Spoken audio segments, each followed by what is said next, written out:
Welcome aboard. But enough of this palaver. Let's get the show on the road. I'm just reading the fucking paper. All right. Yes, he does have something to Today's say. the fucking pre-holiday show. Fucking pre-holiday show. Yes, it is. That Chip just thinks he's cool. Curses. I miss the 4th of Julys of old. Oh, no. Seems like there aren't as many illegal fireworks out there. I remember as a kid, you just heard it. It was constant from like the first day of summer up until August.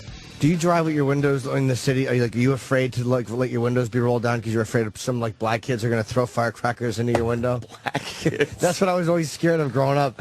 Is that the black kids from the neighborhood would throw firecrackers in my window? Never happened. Of course not. That's hilarious. No, I never had that fear, but I'll try to work it up in my fear repertoire. You put it on your fear lazy Susan. My fear Rolodex. Frut, frut. Yeah, no, I never afraid of that, but it used to be just like you drive down your streets and there was that huge pile of papers from mats and mats of firecrackers that were set off the night before. Just, you don't see it anymore. Little bottle rockets at night, you just hear. Now it's just gone. You used to get those menus.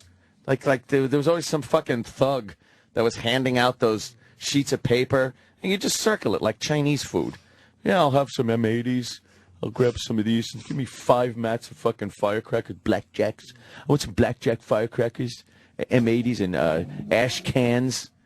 What's the difference between ash can and M80? I think M80s were stronger, but ash cans looked like M80s, but they were silver, like an ash can. And there were cherry bombs.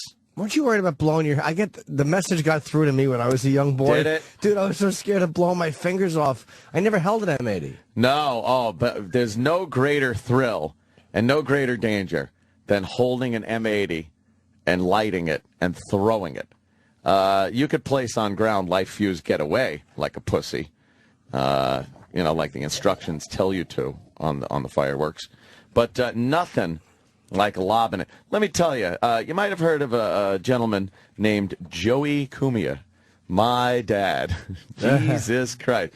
I remember being, how old was I? Probably 7 years old. And Pops probably had a few with his friends hanging out on the 4th of July. And he had a paper bag full of M80s and thought it was a good idea to teach the kids how to throw the M80s. I was 7. And what he would do is he'd give me the M80. He'd tell me to, get my arm back there in throwing position. And he'd say, don't look at it. Just when I say throw, you throw. So I'd stand there petrified, with my arm back, my head looking skyward, one arm forward. And he'd take his cigarette out. I wasn't crying there, Zippy. Thank you. Shut up, Jesus Christ, you faggot.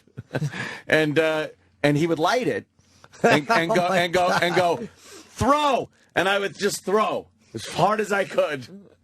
And boom, the fucking thing would explode. My tender little 7-year-old hand. You know what that I mean? It would have taken up to the elbow. You'd be would have scared? been gone. I'd have been maybe here today explaining why I had no arm and have to relay the same story, but having gone tragically wrong. But you were scared when that would happen? Petrified, nervous, shaking, like, ah! I liked the explosion. I liked watching, Dad light it. He would light it with his Tarryton cigarette and then look at the fuse burning down, like watch it, and then get rid of it in the air, and it would blow up in midair. I thought that was pretty goddamn cool. But he would have me throw it, and it would bounce on the ground a few times because I wasn't going to hold on to it. And he wouldn't be there and light it and then wait to say throw. He had some responsibility, I guess. That would be funny if he had me light it, if he lit it, and I just heard psst, and I didn't hear him say throw. I just start crying. And then holding Roman candles also. Foom, foom. You held them? Yeah, those things are dangerous. I've seen them explode, ripping the cardboard tube completely apart. Roman candles. They're supposed to be pretty safe, but wow, very dangerous. Fireworks are fucking dangerous. Dude, I guess I was a pussy. I remember, yeah, still, of course. But I remember lighting them bottle rockets and aiming them at the highway at traffic. Oh, God damn. Because we were on mescaline. I think that we were on mescaline. Who were you with? I think my friend Bill D'Angelo. Good old Bill D'Angelo. But I don't think we... I always get... Fireworks always fucking frighten me. Where was Stanley? Oh, I don't think I hung out with him at that point. Oh. I think that's after I stopped hanging out with Stanley and Mike. Hey, Stanley, go back. Let's throw some hot oil on him. He wanted to drain engine oil into a pan and throw it on a guy's chest. Hilarious. Who was hitchhiking. It's hilariously medieval. But I was always scared, man. Yeah, it was petrifying. You were one of those guys, though, that would have fun with them on fucking 4th of July. I liked blowing things up. I wasn't a big fan of throwing them because that was kind of scary. But I was a big fan of blowing shit up, shoving M80s in things and then watching them explode. Garbage pails, mailboxes was a huge one. I loved blowing up people's mailboxes. Oh, you shove that M80 in, flip the door closed, and just run. That's a man act. That's a man act.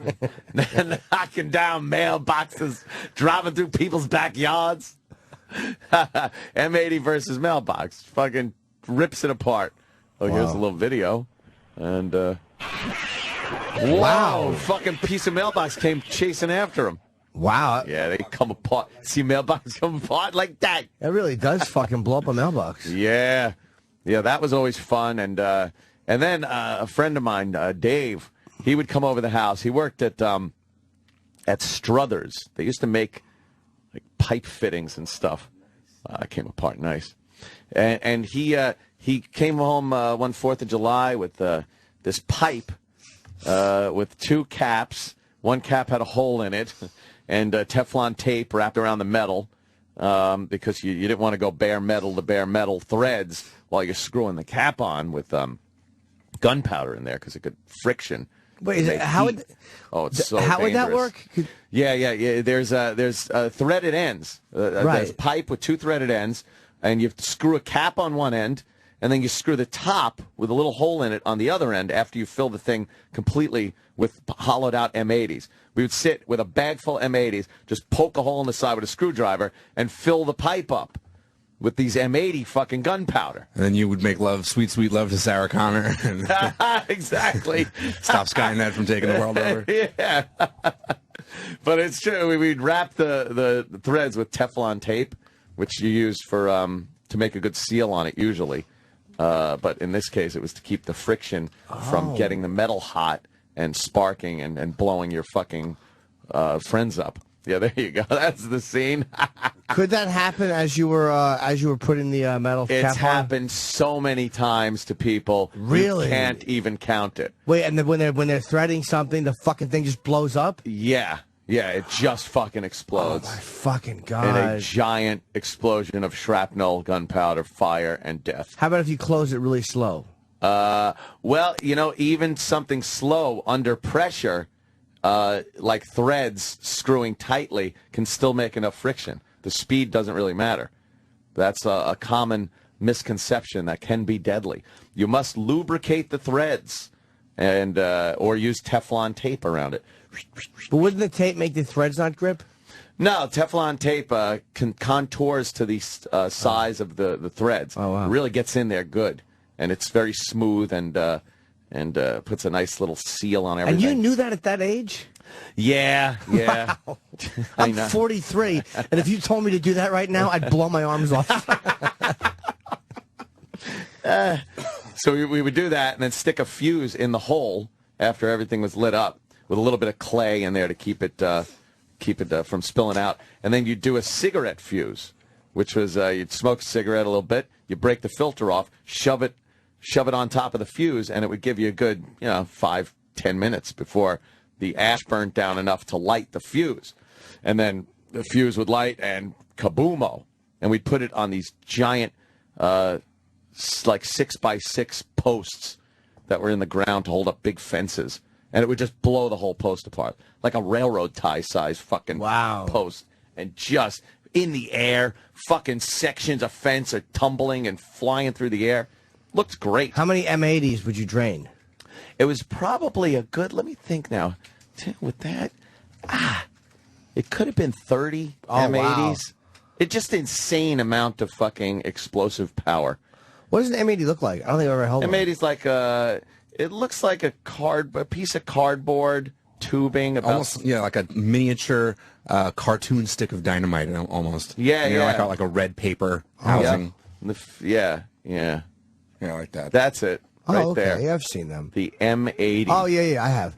Now, does it look like a cherry bomb, or is that shaped like a cherry? Cherry bombs are round. Oh, they are, okay. And they were made out of some kind of fucking, what was that kind of made out of? Some kind of plastery clay kind of material, the cherry bomb. Oh, they weren't the same thing. No. And then the ash can was silver and looked kind of like an M80. And the M80s were strongest of those three. Yeah, that's what I used to know. Yeah, the cherry bomb. Those are cherry bombs. What was a step up from an M80? Quarter stick. Oh, right. That's a quarter stick of dynamite? Yeah, they were quarter sticks. Would people have that? Oh, yeah. Yeah, people fucking 4th of July, man. Especially in white trash Long Island where I grew up. Man, were there a lot of people with fireworks. Your town thugs, the guys that would break into cars and steal stereos, and all those kids that started fires in the woods, and they were the ones that always had the fireworks on 4th of July.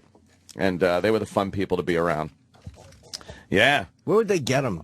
I don't know. I guess some type of, there was always tiers of organized crime that would have it. I guess the mob would bring in the bulk of the fireworks and then dole them out to, the next guy down the ladder, and he would dole them out to the next guy. So by the time it got to the neighborhood thugs, it was, a few degrees of separation from the actual source. But I think a lot of organized crime was bringing in fireworks into neighborhoods. And when they cracked down on all that shit years ago, especially Giuliani, he had a big part in that. Did he stop John Gotti's party one year or no? Yeah. He was the one that pretty much stopped Gotti from having his giant 4th of July party. Every year, Gotti would have a big one, the whole block party, the right? whole block would love him.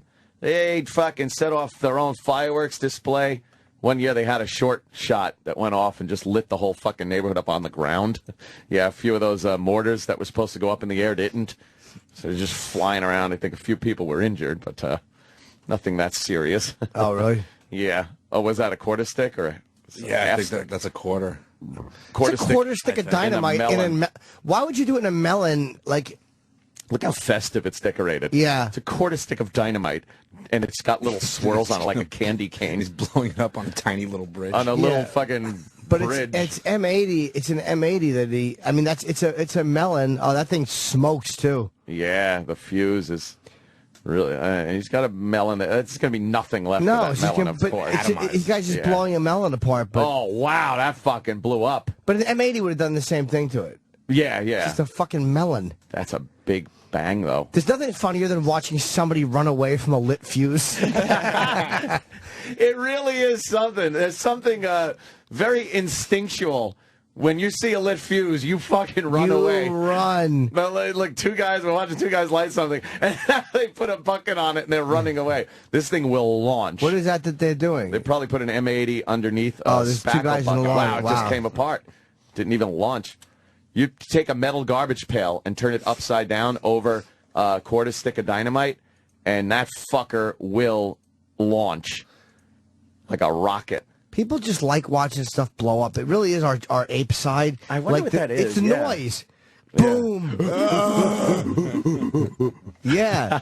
It's just the sound or the colors. Yeah, we do like that. It's cool just to make a loud boom, a big noise. There is something, even like even the festive airburst fireworks from like the Macy's fireworks display and stuff like that.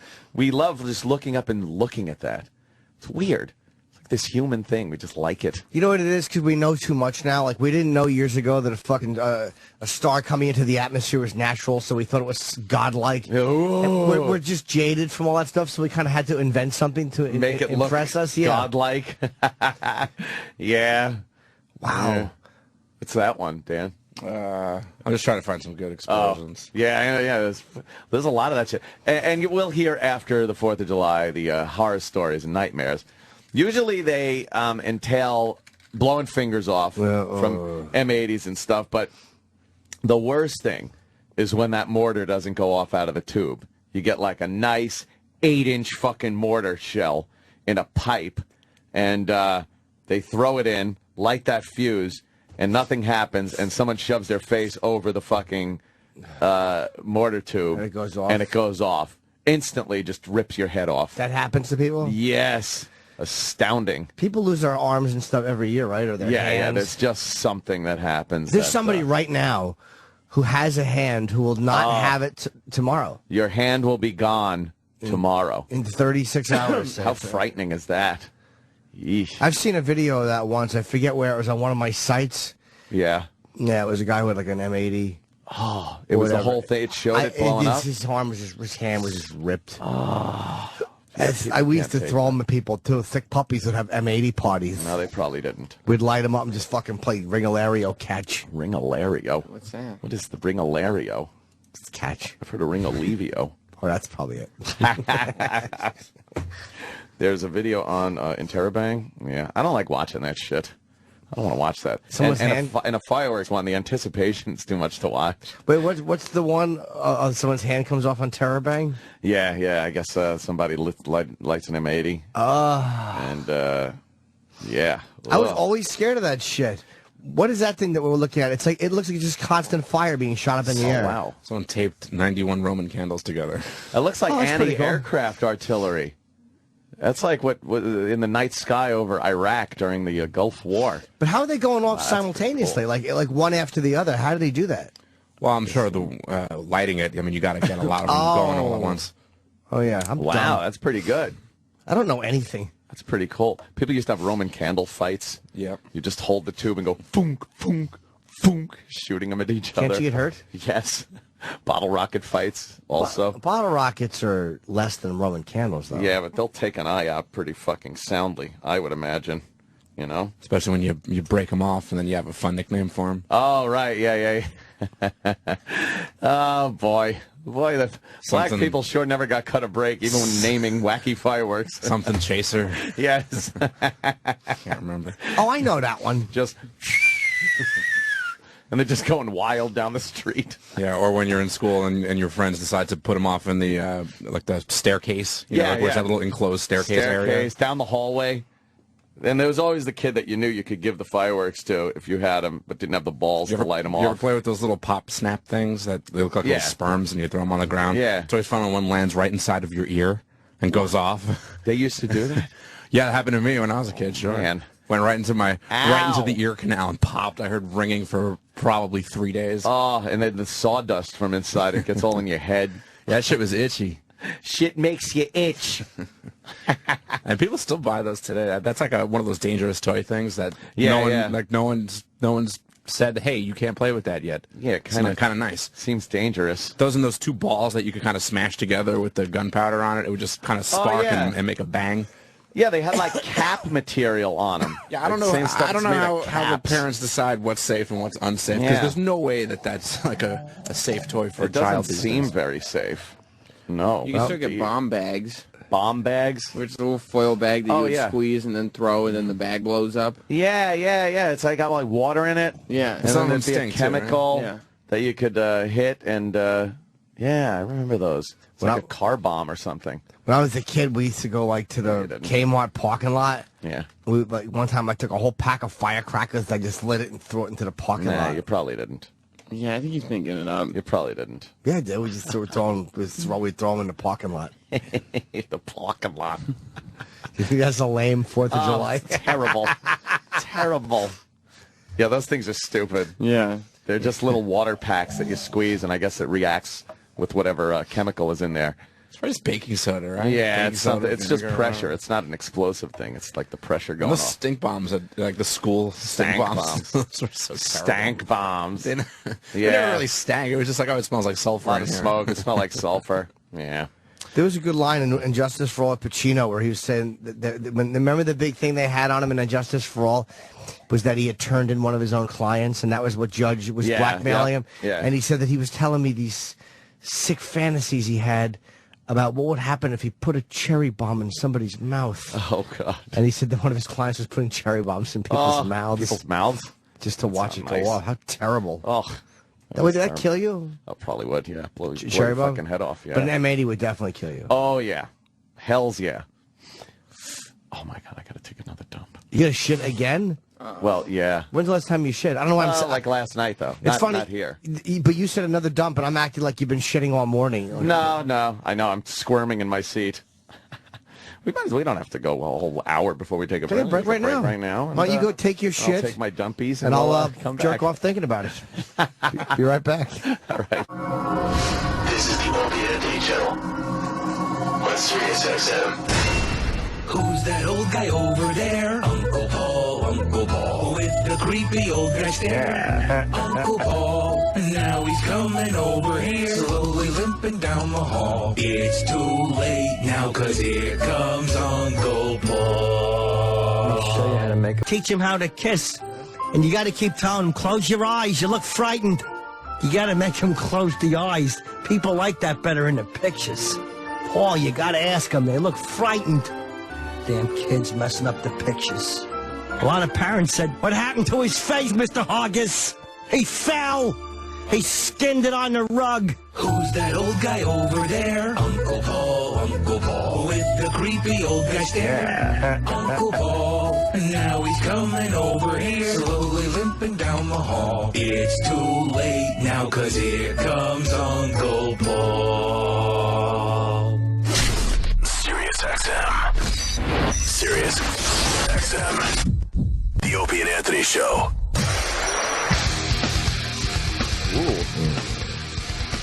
Oh, that's a bit boisterous for this hour of the morning. I don't know if people want to awaken to this type of music. Oh, I don't think they do either. You wake up with, what, a bunch of heavy metal people standing on your bed strumming away. Well, it's just crazy. Perhaps some Engelbert Humperdinck at this hour. I like to wake up slowly, a little something with the volume slowly raised. Slowly coming up, something nice and melodic. Not this noise that the kids listen to. This will make you jump out of bed and fall all over your slippers and hurt yourself. I don't like it one bit. And I can tell you that you're not the only one. We could both do this entire break like this, and I would enjoy it. Totally. Hi, everyone. Good morning. That goddamn Uncle Paul song, I tell you... Isn't it nice? Yeah, that was a good piece of production. That dumb song. Yes, thank you. Yes. Yeah. What's any progress reports on Steve? See, where do you go? It's not.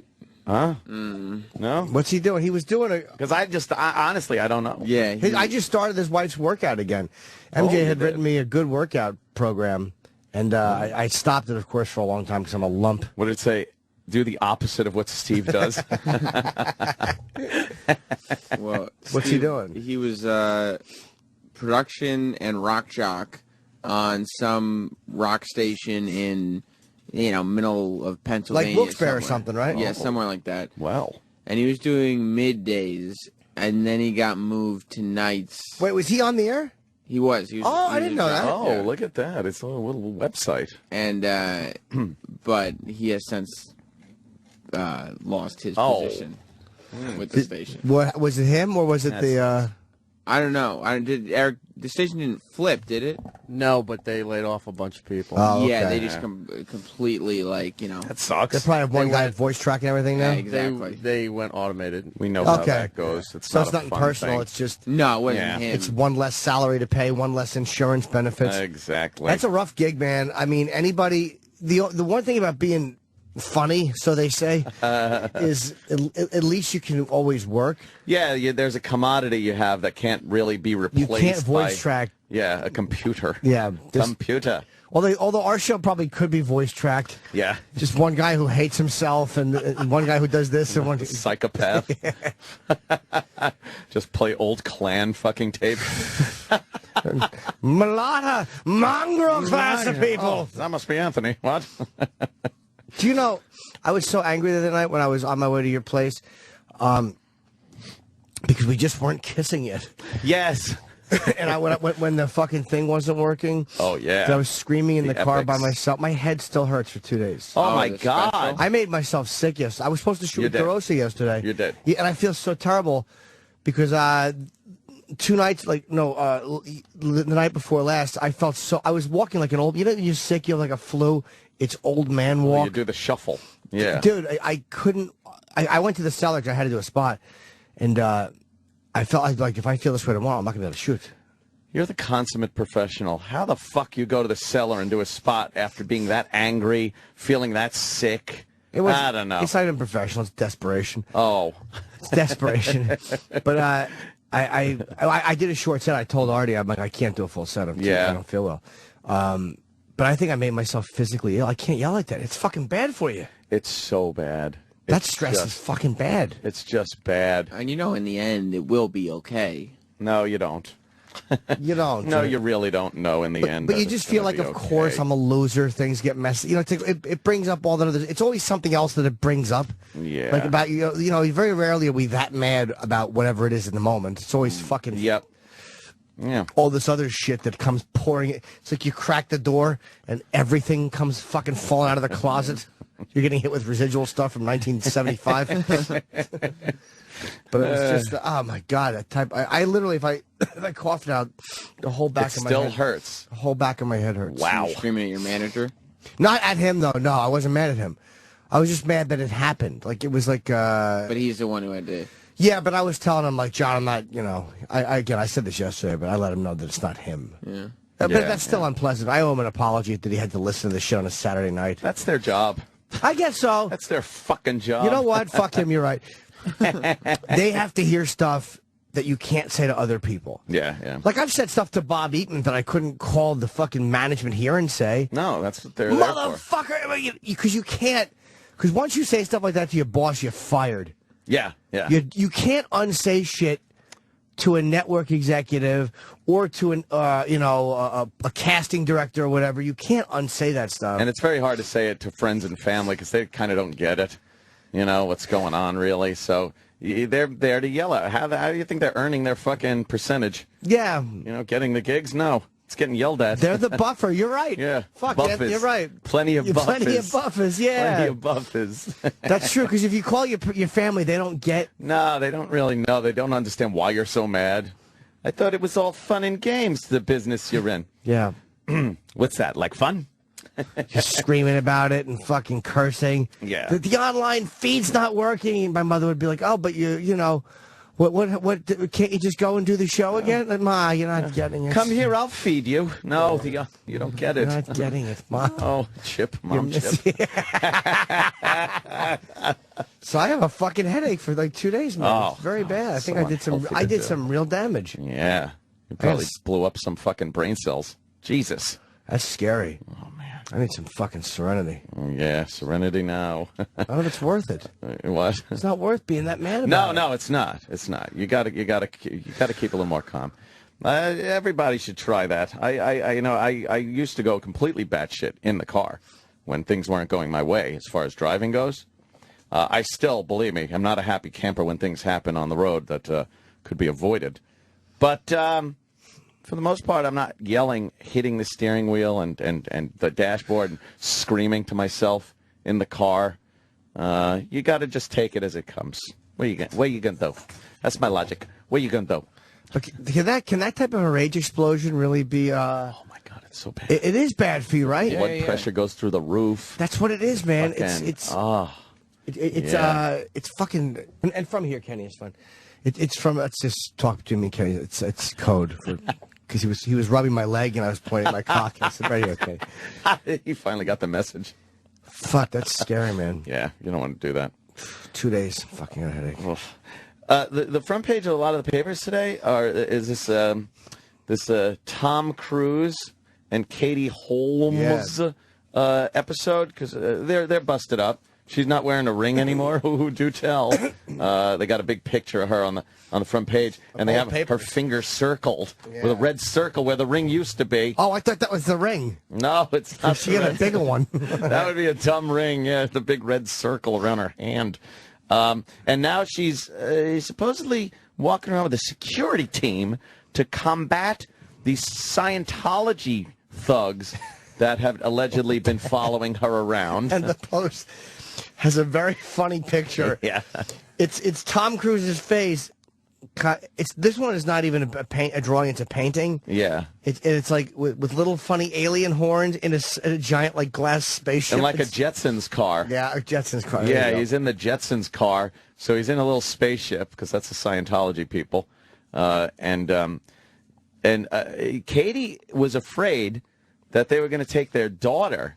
Scientology people were going to kidnap her daughter and send her to that Sea Org thing. Well, I said yesterday on this very program that I was going to go home and do a little studying on this whole Scientology thing. And boy, did I ever. You did. I went to what they call, what do the kids call it, the YouTube. Went to the YouTube and went to the Apple TV so I could watch it on my television and looked at a couple of these documentaries on Scientology. And I gotta say, what I concluded, what a bunch of kooks. Fucking nuts. Wow. And very intimidating, scary, and from what I could see, dangerous people. Really? And I'm not afraid to say it. I'm petrified. No, I'm not afraid to say it. There was a gentleman who worked for the BBC, and he did 2 documentaries, one a few years back, one a little more recently. And the one he did a few years back shows him trying to interview people and just do a documentary on Scientology. And he's constantly being tailed by Scientology thugs who are videotaping him, getting in the way of him interviewing people. He's interviewing them, and all they're doing is using these mind fuck tactics, calling him a bigot, not letting him finish his sentences. And this is all stuff that he later found out was used as a strategy. They do this to people that try to make Scientology look bad when they're doing these interviews with him. And when you ask them certain questions that they deem subversive, they will just talk over you and call you things like bigot, racist, hateful, don't understand. They'll completely deny these allegations that you come up with instead of answering them, even though they've been proven true. And then the more recent one of the thugs that were following him around turned on the Church of Scientology. And the guy interviewed him. And this was one of the guys that was tailing him and arguing with him. And he literally left the church, turned, and went to him for another interview. And why did he turn on the church? Did it have anything to do with the guy doing the interview or no? No, he wound up, he was in it since he was a kid. And he had to be in his mid-50s now at this point. And he was the head of like communications. He was the Goebbels of fucking this whole thing, the minister of propaganda. And he turned because he didn't like the direction the church was going. He still believes in Scientology as a religion, but he doesn't like what the church is doing. He sees it as a money and power grab. It has nothing to do with actual religion or feeling good about yourself and helping others, and what I guess this guy interprets the religion as being. So he's a real Scientologist. He's not a Hollywood guy. He's just a guy who this is what he believes. He was just a guy. This is what he believes. And wow, he was saying, "Oh yes, we were absolutely following you. It was on the order from the highest sources, you know, the people in charge, and they do these things. They drill with these tactics to make you look bad when you're doing these documentaries. They have a list that they follow on how to get these subversives off your back and to discredit them so that their documentary looks like there could be an element of doubt in what they're saying. And that's all you need, really. But what they don't realize, and maybe it's just this day and age, maybe it was different 20 years ago when there was like just videotape and there was no YouTube. Yeah. You can go and see 50 of them doing the same thing. Yeah. Or whatever that thing might be. And like Opie said when he was at fucking Occupy, they would do the same thing. You're a sex predator. Right. That's their tactic. And it's like, go fuck yourself. Yes. Predator, pervert. And they chant pervert. Because it shames you publicly. Right. And that shaming you publicly. That's exactly what happens. And this English guy from the BBC who was... he wound up losing his mind and looked like a stark raving lunatic in there. Why? They kept pounding him about being a bigot and being bigoted. And I guess that they found out which buttons to push. And he unloaded and exploded in this fucking temper tantrum, yelling at this guy And he later was showing how embarrassed he was that he let them get to him like that. Did the other guy videotape him yelling? Oh, yeah. They See, all that's okay. So yes. what they'll do, the same as what the media does, I guess, right, is take that fucking clip. This is the guy, and it goes out all over the place. It's like, oh, really? This lunatic is he can't even handle himself emotionally, and he's portraying us in an inaccurate light. No, it was it's hard to keep your cool under those circumstances, yes. right? And especially when that's exactly what their job is to just keep hounding you until you crack. But there were a lot of people that were just fed up with the church, left, and were willing to talk. And this is where Scientology has to realize, if you're a real religion, okay, fine. But this is probably what Catholicism looked like. I mean, much less violent when it was starting. Like a bunch of people, like, you know, what is this? I mean, yeah, I'm all for Christ, but what do you mean? It's like, I don't like where this is going. Yeah. I just don't like this church thing that they're doing. You know, Jesus kind of walking around and preaching love and everything. That's fine. But now, why do I have to cough up so much money to you motherfuckers? But this is how it starts. This is what it looks like when it starts. Yeah. And you can't have like a holy guy anymore because it's, you know, we don't buy that stuff as much. Yeah. So now it's... the magic. Yeah. We don't buy the magic anymore. We don't buy the magic like we used to. Yeah. A lot of people have lost their lives, too, in these weird circumstances of suicides and just people dropping dead. People that gave so much of their money to Scientology that they were left destitute, and kind of once they were through, once the church wrung out their bank accounts, they were just kind of cast aside, and a lot of them wound up committing suicide. It just seems though like I don't think you can really blame the church for that, because it seems like if you get caught up in that kind of thing, you're as dumb as a Catholic that does it, or a Jew, or any other religious person. It's almost like this fanatical, cultish thing that maybe you're not mentally stable in the first place, that you're looking so hard for something to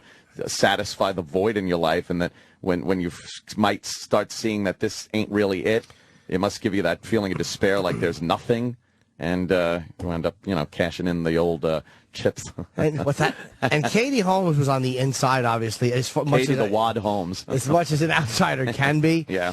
You know, because Tom Cruise is the top of that fucking food chain. Yes. And maybe she is worried about her baby. Because I'm wondering, if you don't want to be photographed, why are you in New York City? Yeah. Then again, I guess she's working and she has to be here. She wound up staying in New York as part of her strategy for the divorce. Why do you think that is? So she's visible? I think she set up residence in New York. She wants to be able to claim that she lives in New York, so that because she believes New York divorce law will be more advantageous to her as far as custody and more than California. Goes. Yeah, California usually they're very weird when it comes to custody battles in California. Like Cruise may get custody. Yeah. So she just assumes it'll be better off. Doesn't have that Tom Cruise home field advantage of Hollywood. So that's part of the strategy, I gather. Oh. Also, she wants to have her guards around, and I think New York isn't as Scientology friendly. Oh, right. As New York. California is crazy. California and Florida are two real Scientology meccas. Yeah. Wow. Yes, and I guess she doesn't want to be hanging around that. It's so weird. I was watching it, and it's just all these. This BBC guy interviewed a lot of celebrities too that are Scientologists, and they just. I mean, he was asking questions that were really prying into the religion, but that's his job. He's doing but a religion, how is it a secret? This is what bothers me about Scientology, is they have things that are like secret, and it's like, as a religion, like, how could any of that stuff be secret? Maybe Catholicism has secret stuff too that I don't know about. Yeah. But shouldn't that shit all be open? Touching. Yeah. That's their secret. You know what? Believe me, they're the masters of cover-up of the Catholics. Yes. But Scientology, just when you think Scientology, my first thought is wackos. Yeah. And it's like, what has happened that I automatically think of that? Because there has to be something good about it. Like, everybody who joins it isn't an idiot. It's not like it's a mecca for a lot of smart people that are Scientology. So what is it about it that's very attractive? Like, how do you, with all the bad press they've gotten, and they've got a lot of bad press, What is it about it that people, you know what, forget that bad press. I like this. Seeing some interviews with the regular Joes and not the Hollywood people, they were walking into the Scientology building and they were being interviewed also.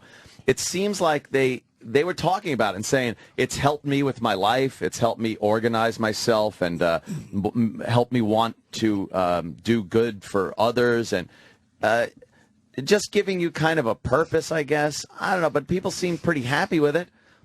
When you take away the lunacy of the space people and the Thetans and all that shit, I guess it's as good as any other religion. That L. Ron Hubbard commercial is, I'm telling you, that's what did it. Do you remember the Dianetics commercial? Dianetics.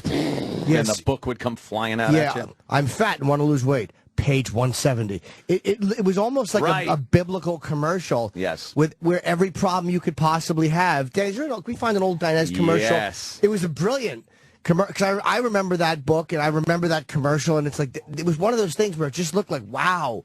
There are answers here. It was there very are answers in that book, and they made it seem like, there's answers. How can a person suddenly lose confidence? Page 194. Can your mind limit your success? Page 107. How can you reach your full potential? Page 28 or whatever. It's just one of these, and then a big volcanic explosion. Dianetics by L. Ron Hubbard is the owner's manual for the human mind. Get your copy today at Walden. Wow. Owner's Manual for the Human Mind. Who wouldn't want to, that seems like something that's kind of, it didn't preach God or anything. Right. It wasn't very religious. It just seemed like a problem solver right there, But then you start getting into what Dianetics and Scientology is all about, and it comes off a little weird. I think people get caught up in it, too, like you get caught up in a video game with levels, because there's a lot of leveling up in Scientology. You start off very low at this certain level, and then through your auditing, they call it, where you hold on to those metal contacts, and they ask you questions and see what affects you emotionally and what's pains you and what's holding you back. And that's what you're dealing with. And then each time you face that, it's supposed to bring the level down off of this auditing machine. And you wind up going up another level. And I know in video games, the whole thing is about leveling up. Yeah. You just, you don't go to bed. You're like, I got one more level. That's what it's like. It's like World of Warcraft with fucking religion. I'm going to leave Scientology, but I just want to get one more level. One more level. I just got a level one more. Ma, I got to do this now. Do we have any Scientologists that listen? I don't know if I've ever, I've obviously spoken to them in the business, but I've never talked to a Scientologist about Scientology. All you do is hear speculation. Yes. And we see the videos of the fucking extremely angry people chanting. Mm-hmm. But, are there any... I would love to know a normal guy that's a Scientologist that goes, nah, you know what? Those are the fringe people. Yeah. This is what... It's like Catholics who would say, I don't run around and beat myself with fucking olive branches. Right. I don't put wounds on myself like they do or draw stigmata on my hands with red marker. Yes. I'm just a Christian. I go to church and I'm a good dude. But it seems like that fringe for Scientology is a little more the norm than the fringe, Because, because like you said, we don't really hear from just the regular Scientology people that go and, experience whatever they do, and then when they go home, it's not their entire life revolving around Scientology. I think that's the Tom Cruise, Katie Holmes problem, is she was fed up with that lifestyle, because he is so all in with Scientology. I saw some interviews with him. He actually did this interview thing for the Church of Scientology, and the video got out somehow. It was supposed to just be an internal video. And it's him just talking about it, and he just looks like a fucking possessed weirdo. Really? Yeah. He's talking about it, and it's just weirdness. Him helping people. And the fact, he was saying things like, I'd like to go on vacations and have fun and do all those things. He goes, but I realize I can't because there's so much work that needs to be done. It's like, this motherfucker has the world by the balls. Katie Holmes is probably sitting there going, can we go to fucking... some island in the Caribbean, and he doesn't go because he feels he's got to do work and help people. And then he was talking about how he was dyslexic. Tom Cruise dyslexic.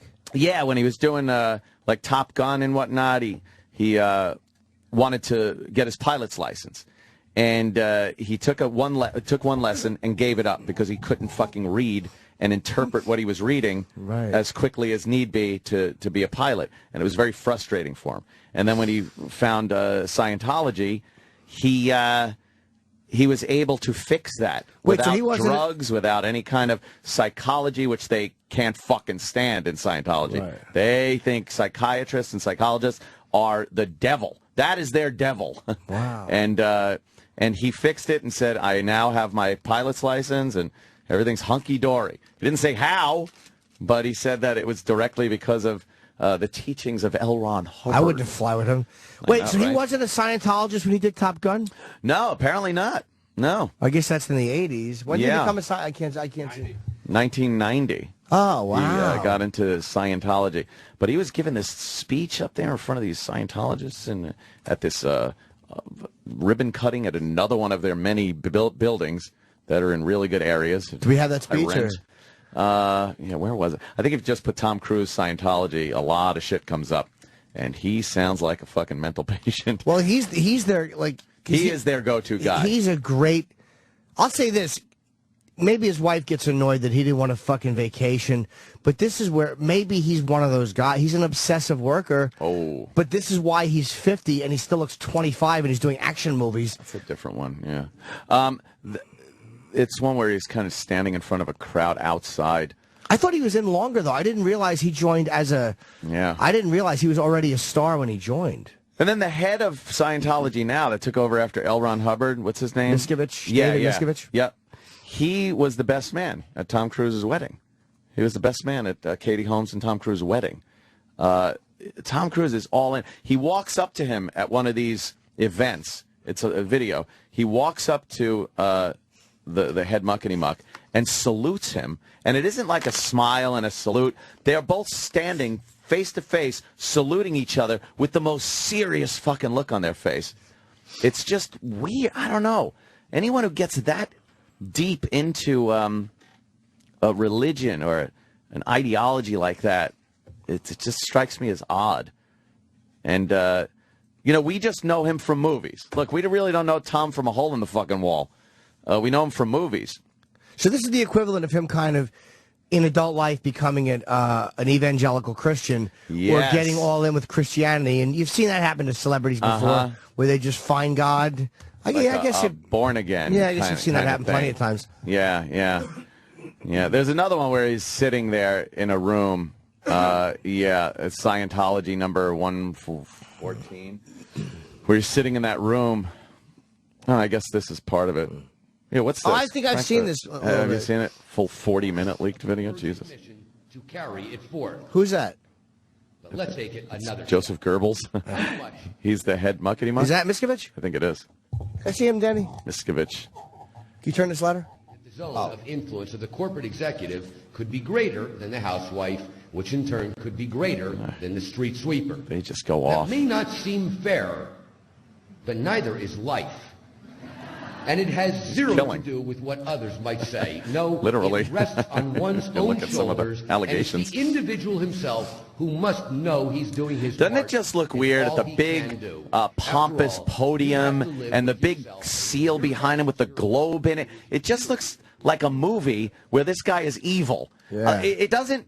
That view, what we're looking at there, a guy in a suit... He's got the giant globe, the Scientology symbol around him, a big podium with a microphone. It looks like, you don't look at that and go, well, he seems like a nice guy. You look at that scene and think evil, trying to take over the world. Exactly. I was going to say, the only people that deliver speeches in front of a globe, like a big globe background, is like a Bond villain. Right. He's a Bond villain. Dad, you just coughed and food shot onto the monitor. Food got on the monitor. Oh, yeah, there it is. It's just lettuce, Jimmy. Oh, okay. It's just shredded lettuce. Let us get it off there. I get it because... I didn't get that. All right, Chip. But yeah, he's... maybe that was Mr. I don't think I've ever seen him talk before. It just kind of looks evil. I think this is the Tom Cruise... Oh, no. There's a lot of... Yeah, that's the Tom Cruise part where that's the interview, right? Sitting there. Yeah, it's just Tom talking. That's not a Scientology thing, is it? No, it looks like an entertainment show. No, this is Scientology. That's the Scientology seal down there. And And they're just playing to really Mission Impossible music behind it the whole time. For the first time, effectively change people's lives, and I am dedicated to that. I'm absolutely, uncompromisingly dedicated to that. The orgs are there to help, okay, but we as also the public, it's like, we have a responsibility. It's not just the orgs. It's not just Dave Miscavige. It's not just me. It's you. It's everyone out there kind of rereading KSW and looking at what needs to be done and saying, okay, am I going to do it or am I not going to do it? Period. And am I going to look at that guy or am I too afraid because I have my own out ethics to put in someone else's ethics? And that's all it comes down to. He must just do this all the time. Because I put it ruthlessly on myself. And I think that I respect that in others. And, I'm there to help, and we're here to help. And Doesn't he's got like a savior complex. You're on board or you're not on board, okay? But just welcome aboard. If you're on board just like the welcome aboard. Period. We are the authorities on getting people off drugs. We are the authorities on the mind. We are the authorities. People understand there's a real. Here's what authorities. What I would love to know what happened to him. Yes.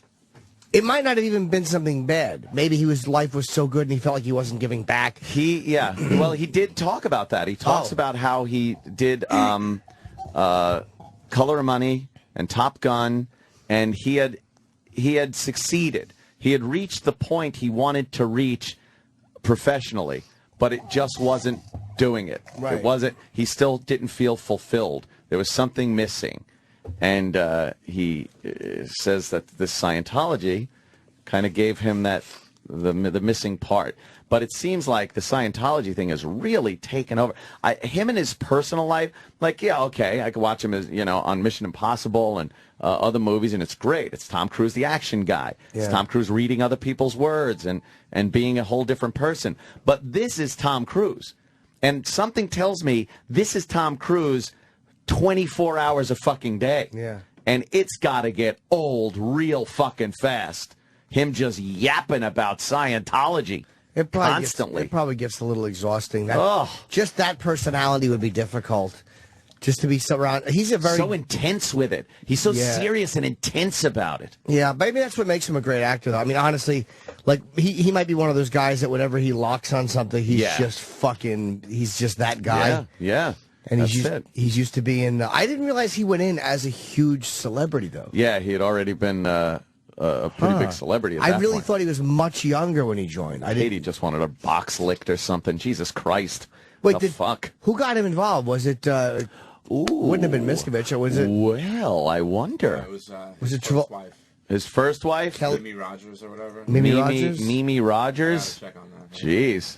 Boy, they must fucking love Mimi.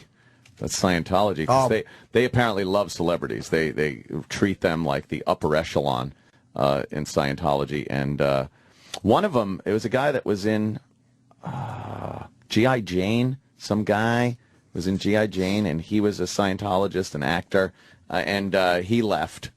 And boy, persona non grata. They don't like him. But he left for the same reasons. He didn't like what was going on with the church itself. So it just became some kind of a money and power grab. It's all about money. And they will squeeze every drop out of these people. The amount of money. And there's allegations of blackmail, too, that when they're doing these audits on people, they videotape it. Yeah. And they made an excuse as to why they have hidden micro cameras in picture frames and smoke detectors. It's not as intrusive when you're being audited to look at the cameras that would be in your face. It would be intimidating, and you wouldn't be as open to it. So they hide the cameras. But everyone knows that you're being recorded, is what they say. Allegations are they don't know they're being recorded. And what they do is these painful moments when you're being audited show up on the meter on these machines. And they have to get out of you your emotions, what you feel, what hurts you, what you think is in the way of success and feeling happy. It could be something sexually, Could be some kind of deviancy. Could be something that happened in your past. And when you spout all this out, and they have it on videotape, absolutely. If you want to leave their organization, they approach you. There have been allegations of this, too. People being approached with folders of pictures and video saying, hey, you know, we have all this stuff. You sure you want to leave? And they would, you know, the mindset here is that they would release it to the press, and if you're a high-profile celebrity, you've spilt your guts to these people. They know things that you don't want getting out there, and now you're stuck in the organization. The only thing that they probably couldn't do, because it would ruin them, is if they have like Travolta or Tom Cruise or any of these big celebrities saying things that are career-ending. Yeah. In a confessional. Yeah. Scientology would ruin that person, but by releasing that video would ruin themselves. Well, they would be like bringing down Tom Cruise to see a guy like that in a private room holding on to these things. Yeah. And when people saw what it was, nobody would ever join Scientology. You don't again. think they have with everything they've done? You don't think they have some kind of contingency plan to actually release this stuff without their hands getting dirty in some way, shape, or form? I don't know, but like you said, obviously they'd be in an auditing room, so the video would have had to have come from the Church of Scientology, but they can maybe say it was smuggled out by somebody that was trying to besmirch the church, and you know, you throw a sacrificial lamb out there, but the bottom line is the information's getting out on the person that they wanted the information out on. I'm sure, watching their shenanigans on these documentaries last night, I'm sure they have it all thought out. They're very organized as far as how to make people look very bad. But this is all, you know, these are the allegations that have gone on. Years ago, no one would have talked about this. I think their power base is not as strong as it used to be. Their intimidation doesn't go as far. And I think that has to do with this openness in media now and social media and people having access to a lot more information. That it makes it a lot more difficult for anybody to really hold on to power these days when there's so much information out there. It used to be, people didn't even really know what these thetans were and the space fucking story until you reached a certain level, because they deemed this information that could be detrimental if you hadn't gone through the levels to know this immediately. Right when you go into Scientology, you could literally go crazy and die. That was their whole take on it. So they wouldn't tell you about the spaceman angle of Scientology until you had been through a few levels already. But now with the internet and stuff, it's very easy to get that information. So you just read up on it and you know all the levels. So they tell people that go into Scientology, do not read anything online about Scientology, because it's going to affect how you deal with the church, and you'll be setting yourself back a few levels that you've already advanced if you look at that stuff. So whenever you see a story on Scientology, don't watch. And there's also a weird thing, like I've heard of people who have seen the space angle and then went, what? Yeah. Like, I heard, where did I hear that Tom Cruise was shocked when he heard it? Yes, and I'm not sure if that's their line, if they are supposed to do that. Like, I think they're told, look, this is what the deal is. They're a spaceman, and they did this and that. But when someone asks you, make it look like you don't even know what the fuck they're talking about. I think that's what the church does. It seems there's a lot of deception going on, is all I know. I don't know why or to what end or how detrimental it is to the people that are in there, but it does seem a lot of deceptions going on in that church. You know, and it's like, you're right, you can't, powerful people, internet, Twitter, any way to tell people, X amount of people something quickly, YouTube, Facebook, it fucking helped bring Mubarak out of Egypt. It's brought down empires. It's balancing things. Like, if Catholicism, if the Archdiocese of Boston can be closed, or take $1 billion hit, no fucking body is safe. If the Catholics can get hit, anybody can get hit. It's the biggest weapon to any kind of oppression or tyranny, totalitarianism, infra-fucking-mation. Yeah. It brings down empires. The whole job of a power base is keeping people stupid and in the dark about what's going on outside of your little fucking kingdom. And when that information starts oozing in, look what happened with the Soviet Union, even before the internet. information started getting in. They told their people what the Western world was about. Decadence, horrible homelessness, and yeah, they painted a picture of what the West was like, and it wasn't accurate. And once that information got into the Soviet Union, it crumbled. Yeah. Because the people started going, wait, not only is it pretty good out there, but they've been fucking lying to me the whole time. And that pretty much is what brought the wall down. Tear down this wall. Yeah, so information really does do that. And I think with Scientology, that's kind of what happened. So of late, I don't think they're as powerful at knocking down critics as they used to be. I mean, how far down the line do you go?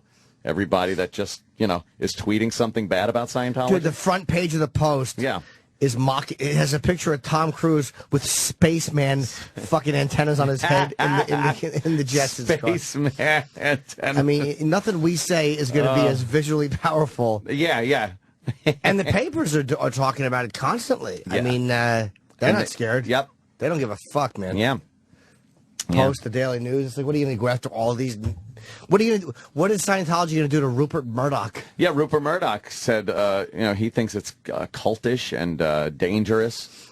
No one, especially somebody in the public eye like that, used to say bad things about Scientology because it wasn't worth the hassle you'd get from their lawyers and thugs. You know what helped? Else. South Park. Oh, man, South Park brutalized those guys. Totally. And survived. Yep. And is still going strong, and Somebody just right. In Soviet Russia, car drives you. all of Yakov's lines are like that. In Soviet Russia, you arrest police. Wait, what? That doesn't make sense. What? Yes, with magnetic dinner trays and genuine linen napkins. Right, we get really it. Terrible selling points. It was the worst. I still can't get over that. And anytime Russians are mentioned in any context, I can't not talk about those magnetic dinner trays. How much would you love to go to that show? I want to so bad. We should do that. We should have we should go to Yakov's. Let's go to Yakov's dinner adventure and see those magnetic trays and see the authentic, genuine linen napkins. In Branson, Missouri. Branson, Missouri. He runs that town. He's amazing. He does, right? Yeah. He runs it. Yeah, roadshow. Let's go. Branson. I don't know if we'd draw down there, though. I don't know. If we would have an audience. Probably not. Phones are not lit today. They were before. Brady brunch. Oh, well, this one guy that there's a book called Kingdom of the Cults. I might as well maybe finish up this wonderful Scientology segment with Jesse Bill T. Orlando. Hi. Hello, how are you, gentlemen? Oh, dandy. Hi, Jess. Well, I'll cut to the chase. There's a book called The Kingdom of the Cults, and the premise is that if you believe that a God exists, then he must be perfect. Therefore, anything written about that religion has to be historically true or cannot be scientifically unproven. And it goes through every religion from Scientology to Mormonism to Jehovah's Witnesses, and basically shows the proof of plagiarism to, I think the Mormons said there was steel swords and battles before steel was even invented. It's phenomenal for all religions to show how they're all pretty much lunacy. Yeah, they are really. Well, plus the people that are writing, the people that are writing the books, it's in their vested interest for you to believe every word of it because that kind of keeps them in the position they're in. Right. Yep. Yes, sir. Exactly. Anything else? So, I like taking a call because it ends the bit. Yeah. It ends the segment. Yeah. It ends the discussion. Thank you, sir. Yeah, goodbye. We'll take a break, eat our grub. And each other. And, lick our dicks. Imagine if that's what we did during a break. If we all just ate each other's asses in the studio, how awful break would be. Oh, God. Wonderful. If get it. And we'll be right back. Sirius XM. This is the Opie Anthony Show. Oh, please. Little fucking, you don't even know any of the fighters. Look who's here. It's like Pee-wee's my mic on, stupid. It's on, stupid. Oh, sorry. It's on. Turn your headphones up, stupid. Bobby Kelly. We're talking about Vegas. We're talking about Sam. Hey, Gary, what's your finishing move, Chael? Ugh. Yeah. It's a big fight. I know. You guys are heading to what, Vegas? Oh. Yeah, we're going Thursday. I wish we were leaving earlier, but we have a 3:30 flight, which is fine. We'll get in at 6:30, make love, have dinner. Sure. I can't wait. And the expo's there, which is fucking... Yeah. We're going to interview people and fighters. It's going to go well. We're doing a bit for... we're getting audio for the show. There's a big difference between Comic-Con and fucking a UFC expo. Yeah. When the guys have been trying to cut weight for the last week, and they want to rip somebody's fucking head off, and the guy goes, "Excuse me, what's that?" And he fucking just punches you in the face. And no, it ain't no better. I'll ask a question. No, you probably won't. You ever tap so many times that you need tap shoes or something? They're gonna go like this. What'd you say? What? I'm in the fucking mood for you. And grab you by the neck and squeeze you like a stress doll. Forrest, what are you, got a bunch of trees around you or something? Ah, good one. I fucking that's a good one. Chael sunning. How come you're not Chael mooning? Oof. I'll have everybody laughing. Anderson Silva, how come you're not Anderson Gold? I saw that one coming a mile away. Come on, Chip. Bullshit, you didn't fucking I didn't, Chip. I love Angry Chip. Angry Chip. I don't like Angry Chip. Really? I like regular, kind of nice Chip. I love Angry Chip. Angry Chip gets me uncomfortable. He makes it like electrifies me for some reason. Yeah? Angry. Yeah. I get all shocking. Yeah. Double gun. God. So, it should be fun. It's going to be the worst plane ride ever. Oh, yeah. I'm going to stay up all night. You're stuck in horrible first class with Chippa. Yeah. And how are you going to deal with first class and Chip there, Sam? How are you going to deal with that? Well, lucky me, I won't have to deal with any of that. Oh, you won't? Any of that pesky first class stuff. Oh. Ever in your life. So you're going to be in coach. Yes, I'll be back in economy. That's how I travel. You ever fly first class? No.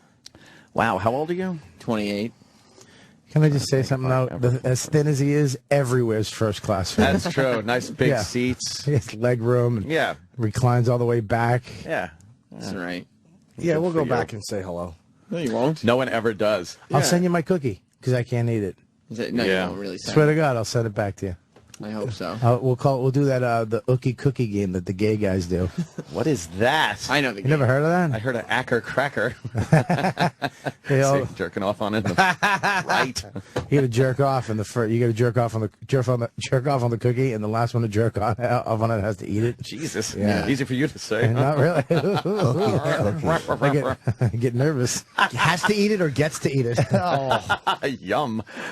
I've told people in coach that I was going to come back and say hi or fucking bring something back. I never leave first class. Why would I do that? Remember we were going to Vegas California for the poker tournament, and it was a good. And XM flew us all first class. XM took really good care of us back then. Yeah. And it was a Continental 757, and it was a big seat first class. Yeah. Like not like regular first class. They had really good seats in this one. Yeah. And it was Steve's birthday, our producer. And you remember that? He was in the coach. Yes. So I came back, and I didn't tell him what I was doing, and I looked at where he was sitting, and I'm like, I just made sure it was an aisle. Uh-huh. And I'm like, oh, motherfucker. And I said, Steve, it's your birthday. Do you want to take my seat in first, and I'll sit here? Yes! Yes! He fucking... Okay, Ralph. So he went up. I immediately regretted it, but I gave him that first class seat, and I sat in coach. Wow. And Anthony A martyr. brought me back his Sunday. Yes, I did. You guys get Sundays? Oh, yeah, on that flight you did. That was a California flight. More everything. It's great. I get weekends. You Get it? Oh, yeah. That's fucking hilarious. Double sprinkles.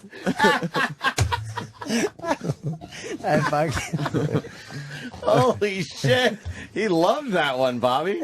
Chippa loved that. Fucking weekdays, you motherfucker. It's going to have me laughing my fucking balls off.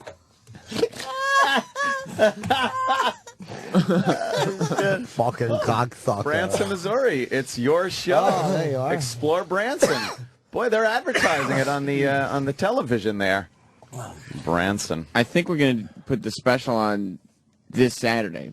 Yeah? The Saturday of the show. Oh, wow, okay. Yeah, I think it's going to air like maybe 6. on the channel. Okay. Yeah. On Saturday night. To promote UFC's pay-per-view. Yeah. Pay-per-view. I can't wait to see this fucking... The whole card is great, but the fight, you know... I just read an article yesterday that it wasn't going to happen. That they went to Brazil and the fight wasn't going to happen. When they went to do the press conference for this fight, that he was going there with Chael to make the fight happen. Because Anderson was like, fuck you, I'm not fighting this guy. Wow. Disrespectful, he doesn't deserve a fucking title shot. And he had to go in and scream at Anderson, like have an argument with fucking Silva. Is this the most... Dana White. Is this the most, like, hatred you've ever seen between people in a UFC fight? it is, yeah. Yeah? Yeah, I mean, he said he fucked around with...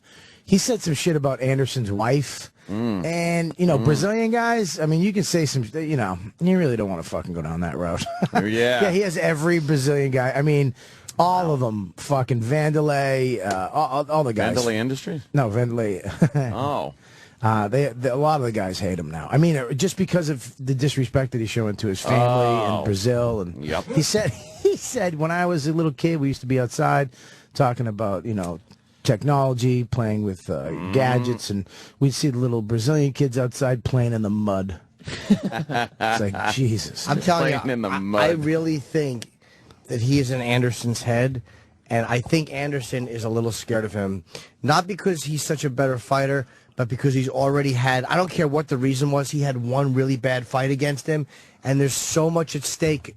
Like, you want to beat this guy so bad, but you know that the guy who you want to beat is a problem. Chael Sonnen is a fucking nightmare. I think this fight's going to be over real fast, and someone's going to be hurt. And it's not going to be Anderson. I think he really fucking made this guy angry. I think the first fight he might have gotten his head with this shit, but I think this one he's like, I'm fucking, because even in the last fight, the last round, he was lifting his hands up. He was getting beat, but he's like, this is great. Let's fucking go. Somebody's finally fighting me, because everybody he just knocks out in the first couple rounds. Yeah. But he's mad now, and he said in the interview, and he never does that he's going to knock his fucking, all of his teeth out. We played the audio, yeah. Yeah, fucking. You don't break his arms. Yeah, this is a guy who never does that and never says anything. He's always quiet and respectful, kind of that martial arts guy, you know. Yeah. You know, fucking water.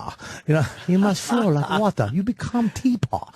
You become Chip's face. How come those martial arts guys like that never, like, want to fight? They never fight. It's always that last resort, bullshit. But then they wind up kicking someone's ass. They're all trying to sweep the leg. Of course. Sweep the leg, Johnny. Yeah, there's only 1% of them that fucking don't want to fight. And then, you know. If you know how to fight, I would think you'd want to fight. If you're really good at it.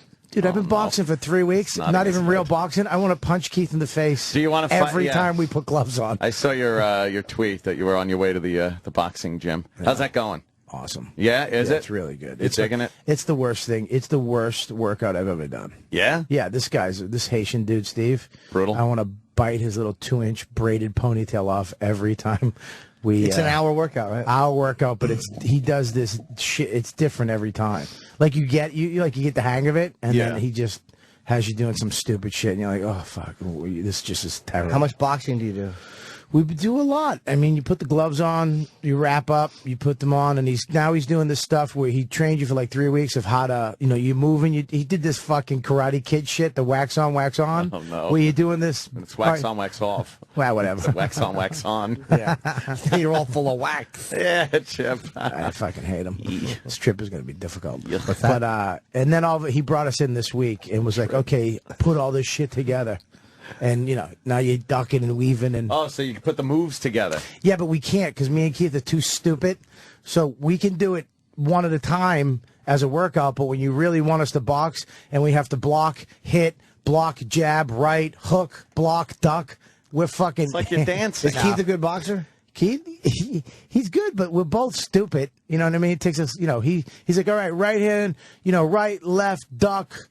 Right, whoa. Say that again? You know, it takes like 30 minutes. If you guys just started wailing on each other, who do you think would win? We've already done it. Me, Colin, Keith, and Dove Davidoff.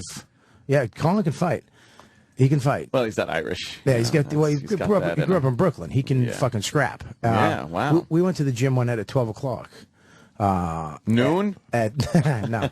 After the spots one night, we went over to Astor Place Crunch, and they have a full-size gym. A full-size ring. And we went in just to go over and box the bags and maybe fool around. But, of course, we're a bunch of, alpha douchebags. And we went in without headgear.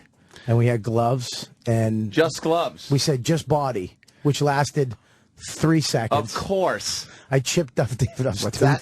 Oh, God. No, wait, really? Like, Jeff Davis is a tough guy. He can box, yeah. Oh, he turned his head. He went, Bobby, you chipped my tooth. What's that? And then he went, and my head just went. Oh, he laid into your head. Fucking 4, just right, left. I was like, I hit Colin in the stomach so hard. All you heard was gonna kill the guy. Oh, it was the best. He came in, he was ducking down, doing that fucking old school, Irish. Oh, the fucking Marcus of Queensberry rules. He was just nailing me. Gentleman Jim Corbett. I hit him. Marquis of Queensberry, whatever it is. Fuck you, people. I hit him in the side. All you hear was, and then keep laughing. Oh, really? Yeah. Like a fucking tire run with air leaking out of it. Is that what he sounded like? He's not a kid. You got to watch where you hit Colin. Yeah, Colin still can scrap though. He's still got some fucking fighting him. Yeah, it's probably better to hit someone in the face at that age than in the body. Especially with a big face like Colin has. Yeah, big head, big Colin head. Colin has a big head, huge face. Yeah, he does That's have all a big he Irish is his face. Yeah, big Irish face. What about Keith? I thought it was though? a bobblehead doll that they made for him, but it was just a regular doll. I'd be afraid to get in the ring with Keith. Really? Yeah, it's like Philly, fucking black guy. No, I mean him and Voss went at it. Remember the O&A thing?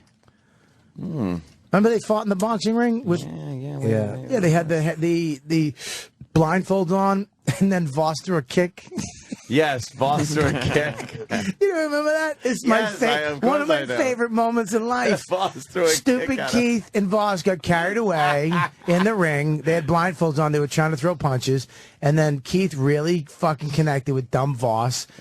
Voss, the fucking weasel he is, grabbed his glove with the thumb and picked up his blindfold, one-eyed fucking Keith from the back, and kicked him in the fucking back and fell. He threw a karate kick, but it wasn't like a full extension kick. Remember his knee, his leg didn't go because he doesn't stretch. He had tight jeans on.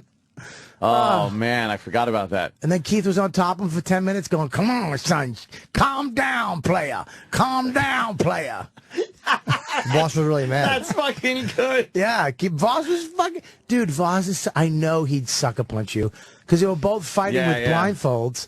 And you're not supposed to look, and he got hit. He got tagged. He was pissed. And then he picked up with that boxing glove. You know how hard it is to pull a blindfold up with boxing gloves on? Yeah. And he peeked and saw Keith's back and kicked him. Jews will always peek. My mother would say that. Jesus. Chipper, a Jew is always going to peek at you. Watch it. Watch the peeking Jews, Chipper. Don't be a fucking anti-Semite, Chip. That's what my mother would tell me. Your mother was a fucking whore.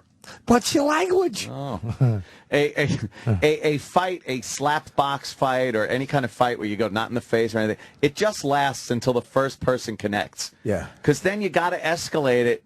You got to do better than the guy did to you. Yeah. So if he just hits you in the arm, you're going to fucking pop him one in the chest, and then he's going to hit you in the face. It's just the natural progression of I don't want to be fucking the guy on the shitty end of the stick. And the feeling of hitting somebody, connecting with somebody with a glove on in the face is almost like I've a never drug. boxed. I've never boxed. It's almost a drug. Is it really? Yeah, especially when you're not a boxer and you don't. Oh, man! man. And you hit somebody and you're like, oh, good. Oh yeah. But the sad part of it is, and me and Patrice talked about this once because we were talking about if I fought Patrice, I was like, I'll do this, I'll do that. And I'll fucking kick you in and I'll punch you. And he goes, Bobby, what the fuck you think I'm going to do while you're doing all this shit? And I was like, oh, yeah. Just bringing you right back to earth. He goes, I'm doing the same shit, motherfucker. Yeah. I'm going to punch your fat head. I'm going to bite your nose. When I was in California, I was having a slap boxing fight. I was just hanging out in front of the Thrifty Drug and Discount Store. Well, that's what I used to do.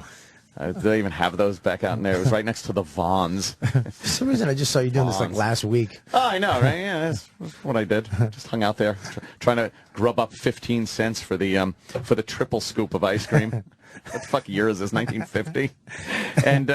And this guy, his name was Gabriel Mayers. How do you remember that? Because I hated him for years and years and years.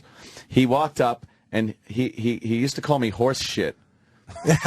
Why? Because I would clean out the corrals. Hey, horse shit. And him and the guys would walk by the stable when I was cleaning out the corrals.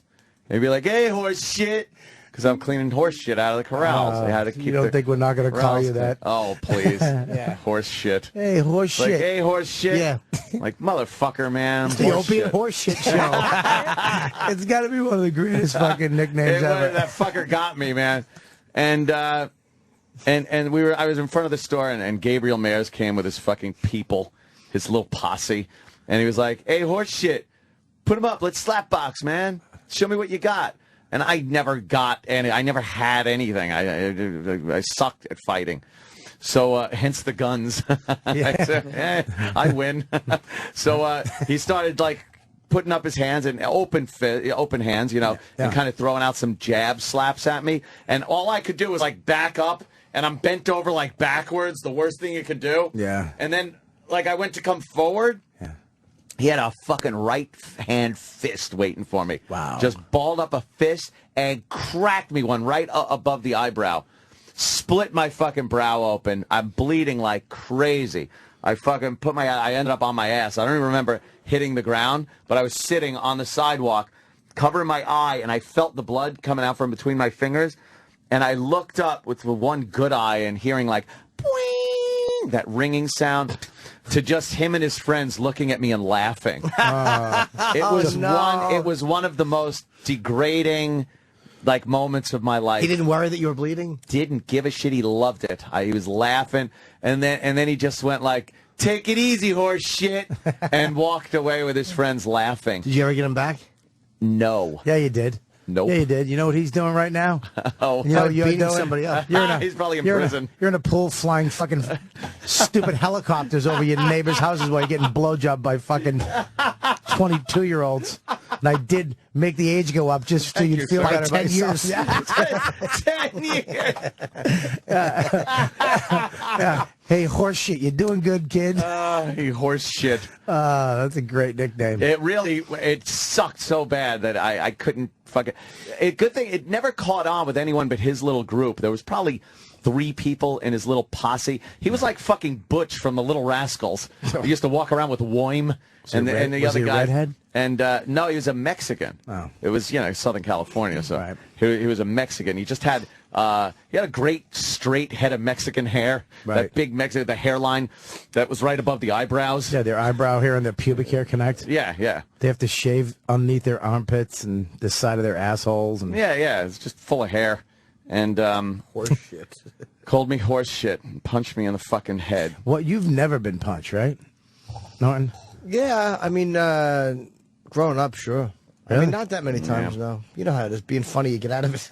You do try to. It does save you a lot being funny, but Yeah, no, it saves you a lot. Gabriel Mayers didn't enjoy my sense of humor. I remember at juvie hall they were beating up there was 3 white kids, me and 2 other kids, and they were beating us all up. They beat up. We were playing basketball. They threw all the basketballs at one of the kids' faces. Oh, man. And you just turn around. His nose was shattered, and he can't really cry. Oh. He's going to kind of take it. And then they gave a blanket party to the other kid, and then they were coming after me. And they all came into the room one day and sat down and ghosted me. Which ghosted me? They just come in the room and pretend you're not there, and they're talking. They sat on my bed next to me. And I'm like, oh, fuck. And then they said something like, you're a homeboy, motherfuckers. And they go, well, you a homeboy? You a white boy? They were talking about white boy bitches and home. Oh, man. And I went, I'm a homeboy, motherfucker. And it was like dude, fuck you. It was a second of no, like, and then they went, God, this motherfucker's funny. Yeah, all right. You all right, kid? Yeah, all right. And I was like, oh, God. That could have been this motherfucker's funny or a complete ass beating. Ass beating or fucking could have gone both ways. Yeah. Inside and out. I only remember as a kid being really mad at my friend Chuck, and I don't remember why. But I didn't know how to fight, but I remember chasing him with a brick and him running into the house, and he was screaming, Mrs. Norton, Mrs. Norton. And then I think he ran into his house, and I threw a brick at the door. That's all I remember. Wow. Yeah, that's as close as you got? Well, Jesus. You cut a cat up after that? I was just like, freak. I remember another fight I got into, and this is when I was even younger. I was probably maybe 7 or 8 years old. It was in Central Islip. And this kid was always fucking smacking me in the head and shit like that. And, of course, I come in crying. And my father was like... You're the father? Jesus Christ. The fuck are you doing, pussy? Get out there. Fight him. I'm like, oh, God. So You didn't want to get out there and fight him? No. I did not like fighting. It hurt me and made me cry. I was a big crybaby, and my dad would get very angry with me. I was a crybaby, too. I used to fucking cry. And nobody came to help you. Your pissy eyes. He called me pissy eyes. Oh, horse shit? Hey, pissy eyes. Old horse shit with pissy eyes.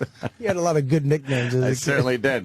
It's like, stop it. I'll give you, knock it off. I'll give you something to cry about.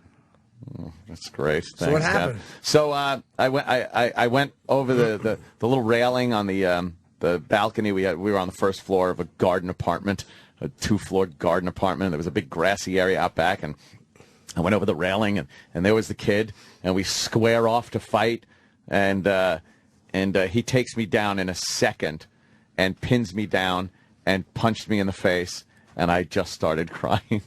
Pissy eyes. And my father's like, all right, enough. And the kid, stopped, and I had to get up all fucking crying with punched face. And my father going, get in here. And he just didn't even talk to me after that. Did he try to show you how to fight? No. He knew I was a lost fucking cause. He was annoyed? He was so annoyed that his faggot son couldn't even throw a punch. He just must have pictured, fucking few years from now, he's just going to be sucking cock. Well, my at least he was faggot perceptive. Yeah, he was none too happy. Didn't talk to me. Didn't even fucking, say, here's what you got to do in that situation. He was just disgusted. Yeah, you know what's weird, too, is that I have all that shit, and, guys who get into fights, and, it's usually the anger. It's guys who don't know how to fight or just are frightened. Every time I want to beat somebody up or something, I'm just fucking afraid. The guys that are real badasses... They're not afraid to get hit. Calm as shit, never want to fight. I mean, that's where that martial arts shit comes from. It's not really martial arts. It's that you know that you can fucking beat the fuck out of somebody. Yes, and they're not afraid to get hit. I have this fear of getting hit. I don't like the idea of a fist hitting me in the face. It seems like it hurts, and it does. I've been hit in the face. It hurts. I don't like it. Doesn't hurt when you wake up later, like when you get knocked out. Oh, God. Yeah, that's another thing. I've just seen some fights that escalate into that stomping thing. God, when people stomp, they knock someone down, and then they're just jumping up and landing on their head with boots. I'd fucking kill you. Yeah. Well, but when somebody gets knocked out and nobody catches them, they just fucking fall on cement on their face. A lot of people have died that way. They just fucking fall on the back of their head and after a punch. It's like, I killed him with one punch. It's like, no, not the punch. The fall. It's fucking landing on the back of your head on concrete. There's nothing worse than after a fight where you start, and then 20 minutes after you start feeling where you got hit. Right after you don't feel shit. Goofy fat lip. And then it's all numb, your mouth, or busted nose where you can't even touch your nose, or it gives that boom feeling. Boom. You're gonna be afraid if you lost of that kid fucking with you all the time now. You're gonna have to kill him. But does that happen? What? Because I don't think I ever got hit again by Gabriel Mayers. I got continued beat up. Calling me horse shit, but I don't think he punched me again. I got beat up. I got beat up a couple times with the same guy. Yeah. Yeah, as a kid. Yeah, once they knew they could fuck with you, then they'd fuck with you all the time. I think I was so pathetic they didn't fuck with me. I think the kid that beat me up at Central Islip, It was like, why bother? It's so easy to fucking fuck this kid up. I just started hanging out with tougher guys. Yeah. Yeah, just way tougher fucking dudes. Yeah, it's your bodyguard. Yeah. I hung out with tougher fucking kids that would. What's this video, Danny? Some bully Holy shit. This is some bully shit. Some guys fight, like just knockout compilation. Yeah, but the guy threw a punch at the guy and it didn't even faze him. He's been bitch slapping this guy leaning against the pole, and now the guy came off, and now he's swinging. I don't think he knows how to fight very well.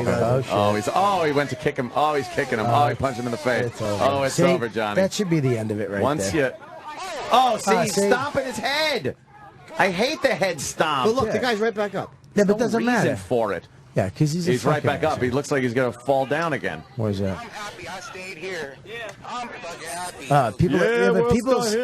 People's mentality around fights is fucking barbaric. They love seeing it. It's gladiator type shit. I mean, who the fuck likes seeing that? This guy's like, this is the best shit ever. I'm glad I stayed here. People love watching a fight. They do. They love it. It's this basic, really weird chimp thing we have. Yes. Like, even in high school, I remember when there was going to be a fight, no one ever said, well, let's try to get these guys to talk. Right, yeah. We wonder why fucking countries bomb each other, because on that level, in school, you couldn't even get two guys that fucking throw punches. Yeah. There was something about combat that you weren't involved in. And if you notice, most people in power, they're not the ones fighting. No. They're just kind of setting it up. And that's how it was in high school. Like, you would want to watch. The guys who couldn't fight, like me, wanted to watch. But then again, the guys who could fight like to watch it, too. And then go over and suck off the loser. I remember when I was in high school, I was, oh, boy. That was Rampage. That was Rampage. That was Rampage? Yeah. We're watching his knockout compilation. That was holy shit! What a cheap shot. That was his power bomb in Double Pride. knockout. He used to pick guys up and just slam them and knock them out. Knock them out by slamming them on the back of their fucking, like their shoulder blades. Yeah.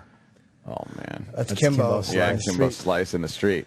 I remember when I was a kid, when I was in high school, I was probably a junior, and that's when I was the white-black kid, and I used to wear, like, the black hats. I wish I knew you then. I was very embarrassing.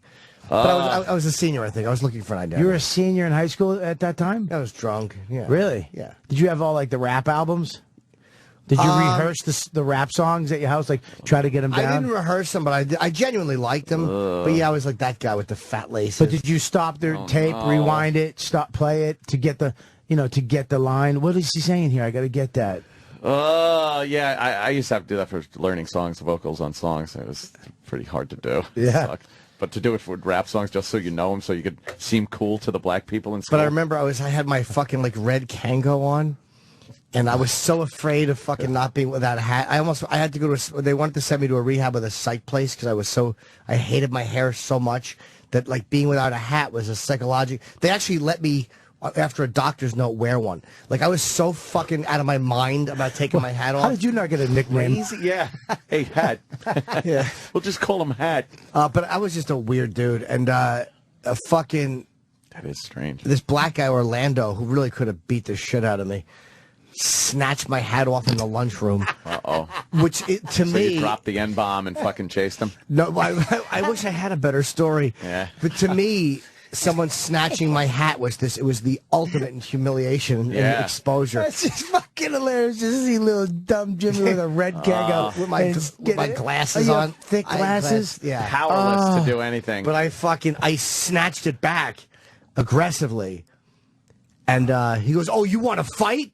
And we started to walk outside, and I most certainly didn't. But I said something. I think I said something like, "Hey, if you wanted to see my hat, you should have just asked." Beaver Cleaver. But it gave him the out. Like, then we just kind of it dissipated. But that was a really close one. But I gave him, because he would have killed me. Yeah. And I think he just didn't want to get involved in beating this white nerd up. Yeah. I gave him the out he needed because I'm like, I don't want to get suspended or something. I forget how I gave some pussy, but it gave him the out to go. Hey, you got a lot of futs over there. I forgot that I said that but I think he interpreted the slight aggression, which was really desperation I showed in snatching the hat back, was enough to make him go like, right. Like, fucking, what but am I he gonna still do? would he kicked the shit out of him. This pathetic mess up. They had this video on MMA Underground. This white kid in D.C. beat the fuck out of this black kid. He's just jiu-jitsu guy, just unassuming white dude in the hood. And was that the guy on the sidewalk? Yeah. Yeah, and he was wearing kind of a striped shirt. Yeah, He was I holding just the saw guy. that. I saw that one too. And And the black guys loved it. Well, because look at white boy. They're like, look at white boy kicking his ass. I'll tell you the part that really flipped him out, because the guy was a little like, hey, stop it. And then he punched him, and he started bleeding on him, and he started going, you want my blood? Yeah, and he started pouring it in his face and mouth. Yep. And you saw him go, I don't want whatever fucking Hep C. This motherfucker cray. And then he got the guy, and then he fucking, he finally, because the guy could really fight, and the black guy had a bunch of black guys around, so he didn't want to look like, this fucking white sissy. Oh, he tried 3 times to fucking fight this And the white guy was just killing him, and then the guy finally got him in like a choke. Yep. And the guy was going out. He was knocking out. And his friends were all going, tap, tap. Yeah. And he's tapping his own leg.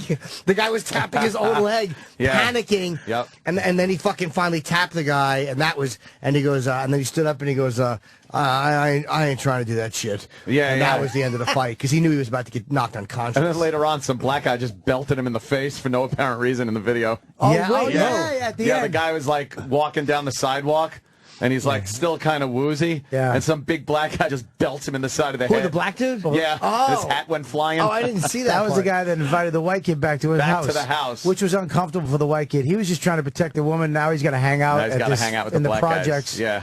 Not knowing if with it's his a fucking... with his new friends, trying to trying to be, man, and just let me go. What was the dynamic of it? Did we know who the woman was? Maybe the woman knew the guy that punched the fucking dude at the end. Oh, maybe that, and that's why the black guys weren't really jumping in either. Because I don't know if they would anyway, though.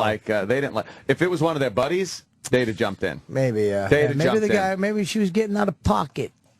Maybe out of pocket. Yeah, he's trying to put She the was goon getting out hand of down on that bitch. I like a goon good on fight there. video, like when one guy gets knocked out, because you realize it sucks and it's humiliating, but you also realize it's very survivable. It's like most of the time those guys get up in a couple of minutes. It's woozy. not, man. I've been knocked out. I woke up 4 hours later. Oh man, I got knocked out so Yeah, bad. but you got more than knocked out. You got kicked. Yeah, but still, when you man. I got punched. I was the fuck out.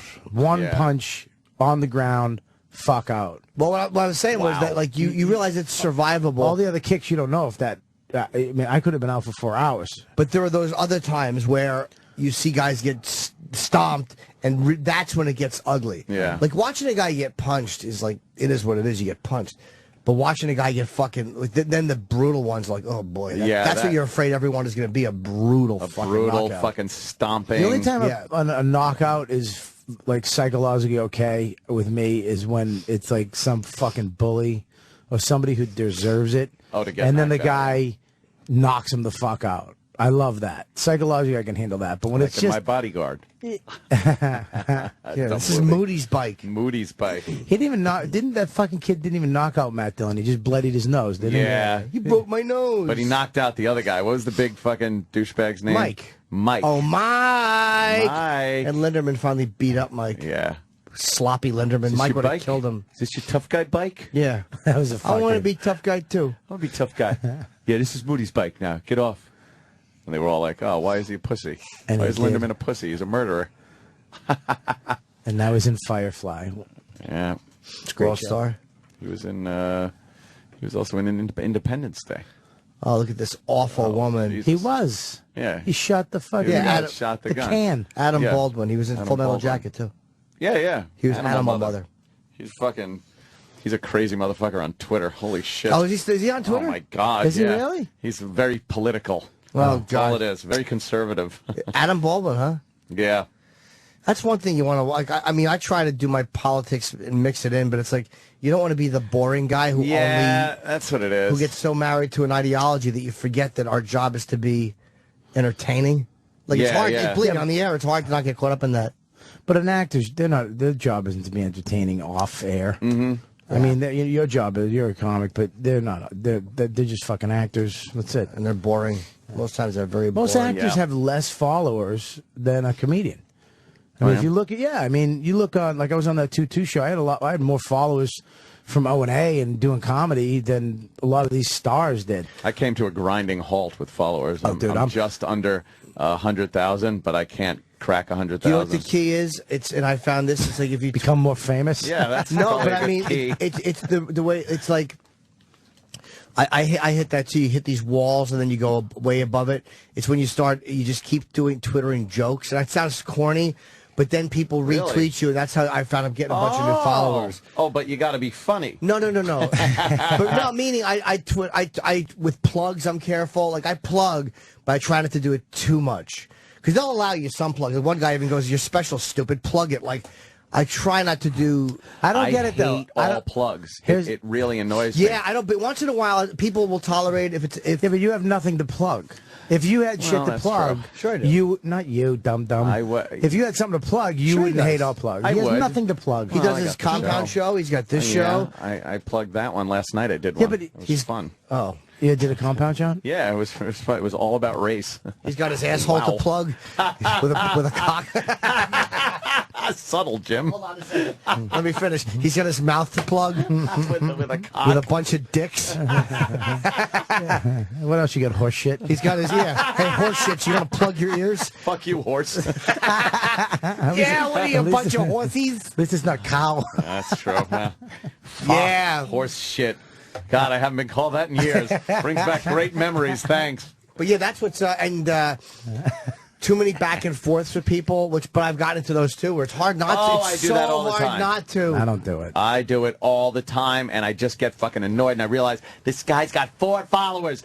Why am I bothering? The best way I is your fucking way. block them. I just Yeah. block them. I Yeah. go in. I do that thing. I'll go and read. I'll look at their followers, and then I'll read their tweets. Yes. And usually, Do a little the research. meanest, toughest talkers have some type of puppy photo on their Facebook or a little baby, and they have some stupid blog that they wrote about society or fucking how to change. Fuck you, you fucking tough. Then I just block them. I think some of my posts also keep more followers away.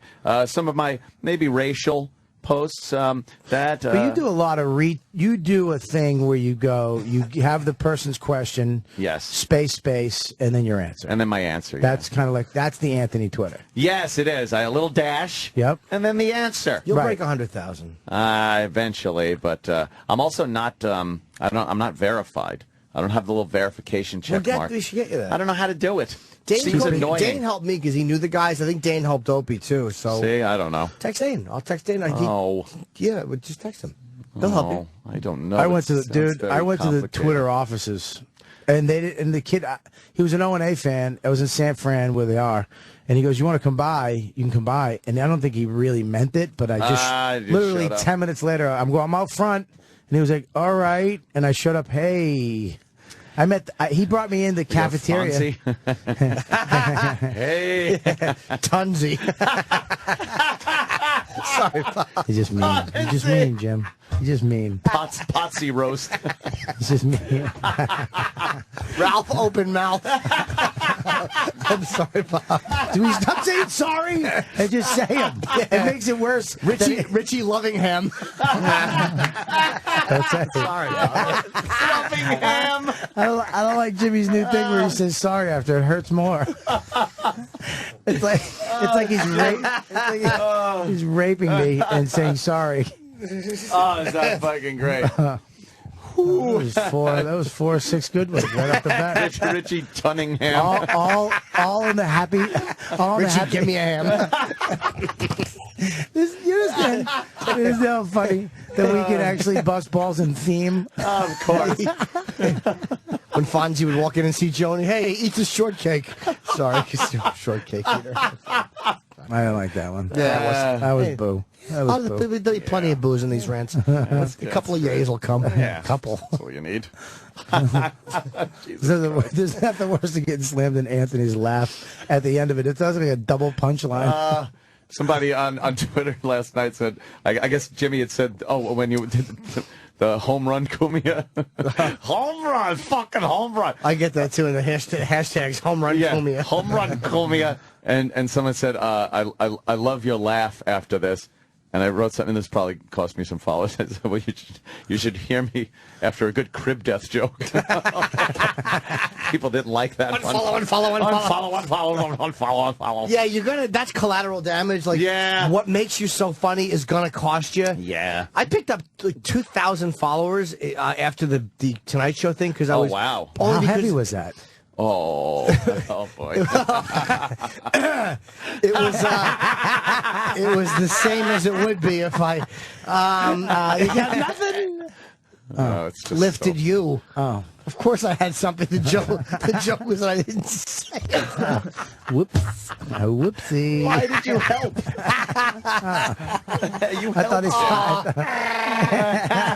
No, it was because the picture. There was a picture. I wasn't gonna eat that sandwich. Now the pain inside just makes me want to start chewing. Now, after the fucking they twittered a picture with myself and Leno and Bieber, and we were all hashed. You met Bieber? Yeah, I did Leno with him. We were all on the fucking same, and Justin Bieber retweeted it, but it just happened to have my name in it. That's nice. So I picked up a couple thousand followers from that. Yeah. But I know that you fucking lost immediately when they read your other tweets. Yeah, believe me, I know I'm going to lose all of them. They don't know that I'm not friends with them. I just happen to be on a show. I got a lot of Dane followers a bunch of times, and they realize that I hang out with you fucking creeps, and they immediately fucking douche me. Yeah, it's not you. It's us. There's nothing worse too when they come.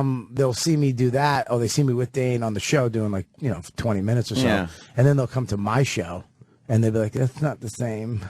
It's not the same as Dane. I don't like this." Well, he's very angry. Yeah, he seems very mad. Dane's a lot more happy than this guy. And funny. Yeah. All right, well, why don't we take a little break? Yes. And then we'll come back and talk more amongst ourselves. Thank you. We'll be right back. Sirius XM. This is the Opie and Anthony Show. The show's here, and you're not. You're texting. What's going on? You can let the music establish. Establish? Is that what they call it in the biz? I guess so. Letting the music establish? I've heard it. Let's let the music establish for 3 seconds. Yeah, all right, watch. Hey, how you doing? We're back. See? Let the music establish. Dude. Do you really need to go to school for this job? No. To be a jock? School for radio is stupid. You really don't need it. You either need some type of talent or the ability to speak. Mm-hmm. You have to be comfortable with public-type speaking. You just described things you are all not good at. Yeah, exactly. That none of you have. None of us have. Now, the school thing for radio is like, well, I don't have to know what type of alloy the transmitter antenna is made out of. You know? Back in the day, Sam knows that stuff. I didn't go to school for radio. What is the go to school for? What are the? Nothing. I went to the School of Hard Knocks, my friend. Yeah. School of Hard Knocks. I'm a sociologist by trade. What? Ew. What is that? I have a Scientologist. I have a degree in sociology. You're I'm a sociopath. That's what you are. Maybe. What does a sociology degree get you? Yeah. Nothing. It gets me out of school quicker, so I could try to get a job here. Oh yeah. Yep. So why'd you go? To get the internship, to get the college credit. Couldn't you have gotten an internship by just going to community college or something? Yeah, but then I also was on the college radio stations there. And I got to intern with the great Scorch. Oh, right. What did the college radio station do for you? Nothing. Just gave me experience on the air. You could literally just fucking send a letter, an email to a radio show and go, look, hey, I'm into radio. Here's my tape. I'd like to come in and intern for you. No, they wouldn't let you anymore, I don't think. What? Not here anymore. No, it's all corporate, and no, they wouldn't. Well, back in the day. Yeah, back then. Sam, the space between Sam's top lip and the bottom of his nose is so fucking huge. Like Fred His Flintstone. mustache would be fucking enormous. You should grow a mustache. It would be a 4-inch, like my dad, a 4-inch by 6-inch mustache. He's got that Bloomberg mouth. Yeah. Must have a cock in it. Yeah. You should grow a mustache. You think so? Yeah, do it, please. If you grew a mustache, it would be so big. It would be a huge mustache. And thick. Would it look good? Look like one of your eyebrows. I say, hold on, don't move. Oh, yeah, I could picture it. You look like a tough guy. Oh, really? I think you'd look like a tough guy. Yeah, Mr. Majestic. Yeah. Come on. I'll consider it. I probably won't happen, but... Wow, Bloomberg, yeah, look at that space. Yeah, you guys both have the Bloomberg's same. got that big. Whatever the fuck that thing is called. You should grow a mustache. It's very distinguished. You got to do that, dude, right? Distinguished. You don't think so? You got like some 5 o'clock shadow going there. Yeah, well, 3 days. When'd you shave? 3 days? ago, yeah. So you don't grow beards very, very quick. You could grow a solid beard, though. Yeah, it's not patchy. No. You should grow a mustache, just the mustache, a Magnum PI. Just cut it off 70s here. right porno. there. 70s Yeah. porno. Just a fat mustache. Cop mustache. Yeah. Just let it grow out. Like Josh Brolin in American Gangster. Yeah. Fucking That's a good money-taking one. bad guy. Josh Brolin can grow a good mustache. He's a great actor, too, right? He is really goddamn good. Yeah, he is. He was in Goonies. Who's married to fucking Barbara Weird. Streisand? Really? Yeah, he was the older brother in Goonies, the guy that's down, the older kid that was down there with them. That's him? That's Josh Brolin. Yeah. Isn't that fucked up? Holy shit. I know, right? I was just watching Goonies the other day, and I'm like, oh, I forgot he was in this motherfucker. Who's married to Barbara Streisand? That's his father, James Brolin. Oh, James. That's his father? James Brolin, The guy that was Mr. in Barbra fucking, Streisand. he was in Knots Landing or Falcon Crest or Was he in that? one of those shows, Was he right? in that? He was in one of those nighttime soap, fucking let's blubble mouth, see. nighttime soap operas. Yeah, I think he was. You're right. But before that, was he in Filtrum. Was he the guy in You have a Marcus Welby, MD? Was he in Marcus Welby? MD. Well, she's close. Why Isn't she are like you- 65 or 66? So James Brolin's probably the same age. James Brolin was in Westworld. You ever see Westworld? Where nothing can possibly go wrong. Go wrong. Go wrong. Go Wait a wrong. minute. That was Wait the a minute. trailer. Was Wait a it minute. really? Wait Yeah. a minute. That was the trailer. Yul Brynner was in it, and he played a cowboy, right? And it was this kind of a virtual reality, not even virtual reality, it was reality, but they had robots, and you could go into Westworld or medieval world and stuff, but they pretty much focused on Westworld. And you packed guns, you dressed like cowboys, there were horses, but they were all robots. But they had real guns. But the sensors on the guns made it so you couldn't shoot people with it. You know? You could only shoot the robots. Oh, wow. Oh, is this the trailer?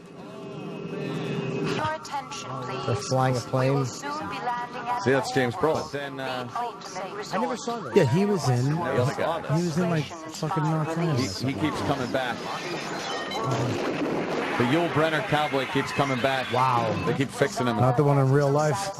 And they get whores, no. and all in a controlled environment. They got robot whores. Robot rattlesnake. That's not supposed to happen. We know you'll enjoy your stay in Westworld. Hold it. They recast that role with Bill Paxton. I could hear it. Yeah. When What's supposed to happen? nothing can possibly go wrong. I'm shot. That's him Go too. wrong. Raw. Go Oh wrong. my God. Shut down. Shut down immediately. And they can't. They can't shut down. And all the robots went crazy and start killing all the real people. Oh, wow. It's insane. Is it good? Yeah, it's dated, but it's kind of fun to It is watch. funny to hear how to see how the computers, it really is just light bulbs. Yeah, light Jesus bulbs. Christ, Kenny just scared the fuck out of me. What'd you think? It was Yul Brynner? Well, he Yeah. came with a creepy sci-fi something- music, and then he came in. Well, he's a robot. Yeah, Kenny is exactly. like a robot. Yeah, what's he from Westworld or something? Oh, Chipper. God. They did a Simpsons episode on this, on Westworld. Yeah. Oh, he was in Hotel. That was James Brolin was in that kind of Hotel, show. there you Hotel. go. One of those shows. That's a type of show. James like that. Brolin was in a lot of shit back in the 70s and stuff. He was like the heartthrob back then. What a genius idea for a movie, though. Yeah, it was pretty good. Imagine what they could do with that now, though, like a virtual reality place. Exactly. Using CGI. Like you go I to- think it could be. They should remake that. Why haven't they remade that one? That's one they should remake. Fuck it up. Yeah, because they will of, fuck it up. Because of Like it was so great CGI. CGI, Yeah. they could really do a good job, I think, with that. I saw that in what they call the movie theater. Jesus. I remember it. Are you kidding me? I was a very little kid. Really? When that came out. Well, you consider little kid and what we consider little kid are two different things. And I saw, right. And you know what they gave out when you went to the movie theater? They handed out these cardboard pistols, and it had like paper in it. That had to be a long time ago. So when you flip the pistol down, the paper would pop out and it would go, pow, and it would make a bang sound. They gave away cardboard guns at the fucking... Wait, you know for that movie? Yeah. I wonder how much one of those... Could we look on eBay? How much are one of those worth? Westworld cardboard gun. I wonder if there's any. There's got to be some. I swear it was there. If there's a Honus Wagner card, there's a Westworld gun. Westworld fucking paper gun. Honus Wagner. Yeah. There's a fucking... Where nothing can I don't possibly like go wrong. Can we just acknowledge how serious Sam is today, which is bugging me? Well, he takes this role very seriously. His replacing Opie fucking I'm not even role. His I want this job so bad. Say it again. Replacing Opie role. Oh, wait a minute. Go back. Go back. I might have seen it. Go back a little more. A little more. No, sorry. God damn it. I thought I saw the Westworld gun. Did you like it? Oh, I was around the house the whole time doing it until my father was like, knock off that racket. Stop it. Take that outside. I wanted to use my dad's tools to make something once in the basement, and he told me not to bust his chops.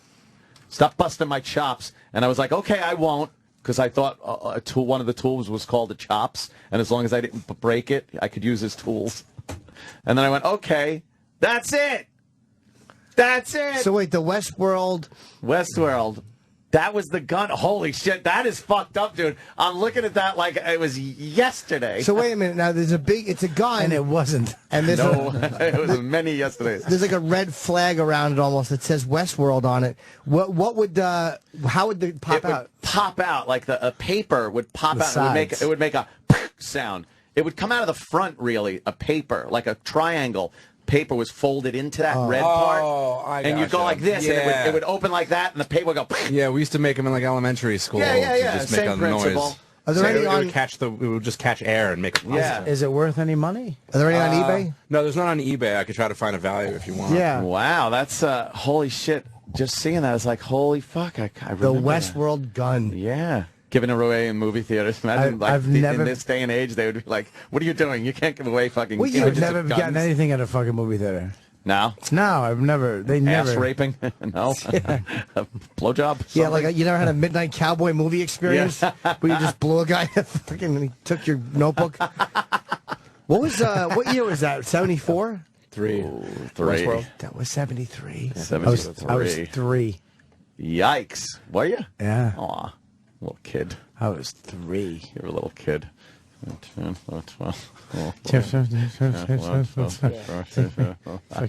was I was 25. No. Yeah, right. Oh, Chip. Chip. Yeah, that was. I remember that one. I'm trying to think of any other things they might have. I've never gotten anything. I don't think in a movie theater. I've never gotten anything. Well, that was a big promotional item for the day. Have I? To make a noise so your parents would get mad at you.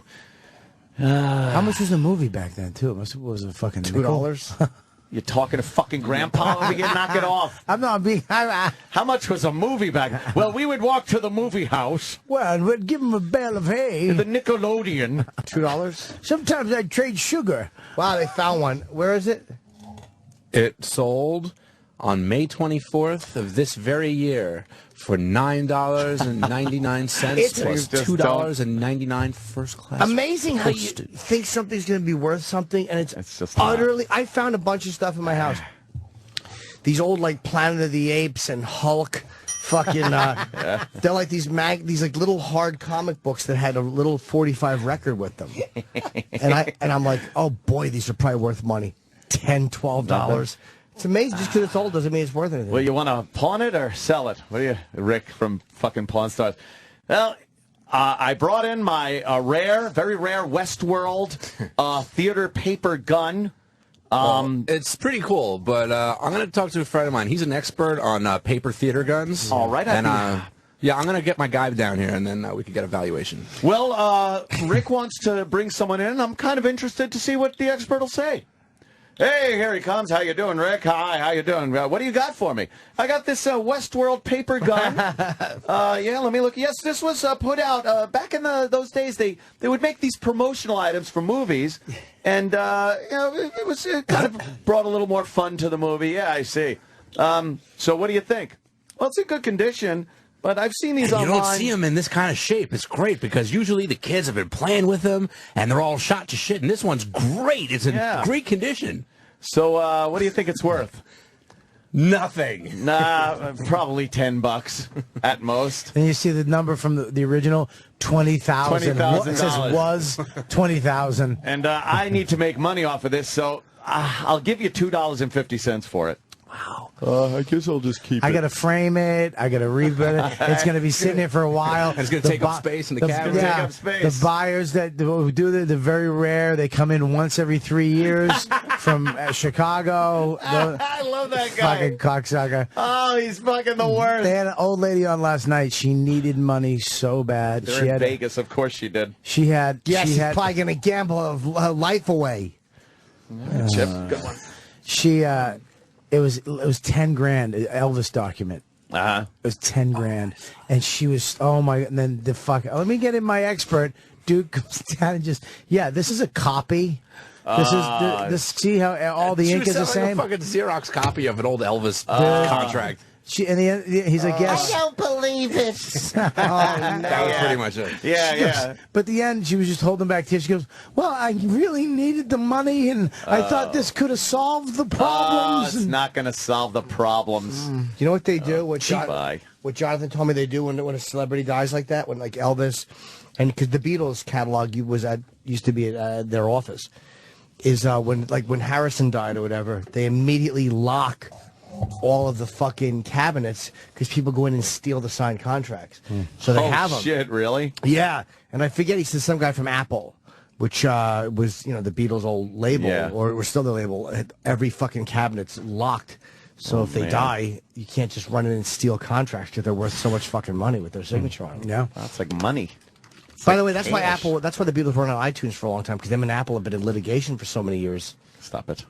Over the name. That's true. Over the name. And they finally... Apple Records had it first.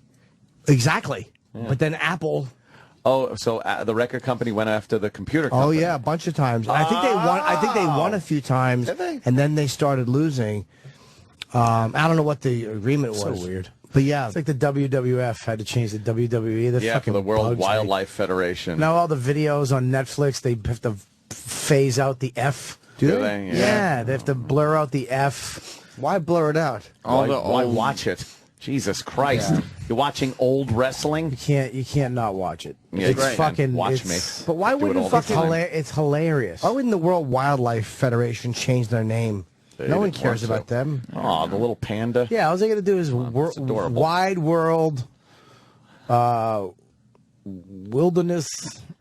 From a branding point, though, Federation didn't even hurt them. No, it didn't. WWE, they went right to WWE without. No one gave I thought it would maybe make a little dent. No one gave a shit. Yeah. And now most people don't say WWF. Everybody says WWE. They're saying that for a while. They're branding geniuses. It wasn't even in the United States. They were okay with it in the United States. It was their overseas shit. It was the website shit that changed everything. Yes. But yeah, like when you look at the old tapes now, the F is blurred out and the announcing is dropped out. I lost to a goddamn panda. Vince came back. What's dropped out? Yeah. Vince came back. If it says for the WWF Championship, it'll just say for the championship. Oh wow! I was watching. There was that time where they just were trying to edge out WCW when Nitro was beating them all the time. So they were just getting real fucking edgy. Yeah. And Vince was taking his pants down. Oh yeah, he and making his pants guys down. kiss his ass. Yeah, oh yeah. And Kiss my ass. Kiss my ass. That's right. Get a gun, pucker up, and kiss my ass. Yeah. That was good. Those are great days. The fucking stink phase. Heavy on the gay. Heavy on the gay. Rikishi's ass. Oh, all the asses. Oh, just sticking your face in a guy's ass. Oh, amazing. And children were in the crowd. You could see their faces. And you could it tell really got disturbing, yeah. What Vince was just like writing to entertain himself. Yeah, no, just- we'll have you in a thong, and you'll rub your ass in their faces. Yeah. It was a then little... we'll get the old broads out there to show their tits. Yeah, what's her name? Mula. Mula and Mae Young. And Val Venus will come out and spray. Come on, everybody, with a super soaker. Oh, an ass man. Oh, who doesn't love the ass man? Dan, what is the ass man? Like asses. We get it. It's great. He's an ass man. That is. Yeah.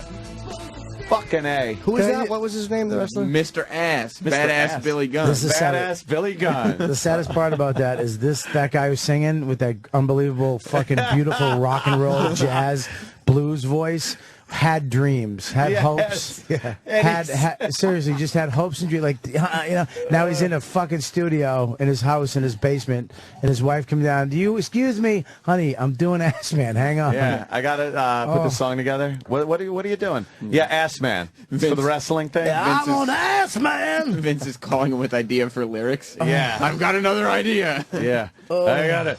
All right, how about I love to kick them, I love to lick them, touch them, poke them. Just come up with things to do with an ass. I'm writing this down. Hang on. What do you want to do with these asses? Just come up with more things to do with an ass. All right, Vince. How many lines didn't make it? I like to chop them. No, you don't chop an ass. God damn it. Yeah, Who chops an ass? Yeah, I like to bike them. You don't bike an ass. no, you can kick it. You can stick it. Yeah, you can kind of stick it. Yeah, of course. He loves that ass. I was He's watching an ass man. something from like '98, and I forgot how awful, how edgy like their storylines were. Yeah. In '98, they had real edgy Val Venus tying up. Oh, look at the commercial. WWF.org. Ah, yeah. Look at the little kitten Yeah, tiger. they're playing. Oh, they're adorable. Yeah, so they bite your face off. Yeah. They had Val Venus tying up Goldust in the ropes and making him watch as Val Venus had just filmed a porno tape with his wife. Where's Val Venus's video? God damn, I remember. Did you ever meet Val Venus? Is that? They show a fucking thread being tapped, flowers opening up, him with a big purple helmet. Yeah. Val Venus? He was pretty big. I never heard of him. He was pretty fucking huge in the 90s. What happened to him? I mean, they couldn't have porno stars wrestling after a while.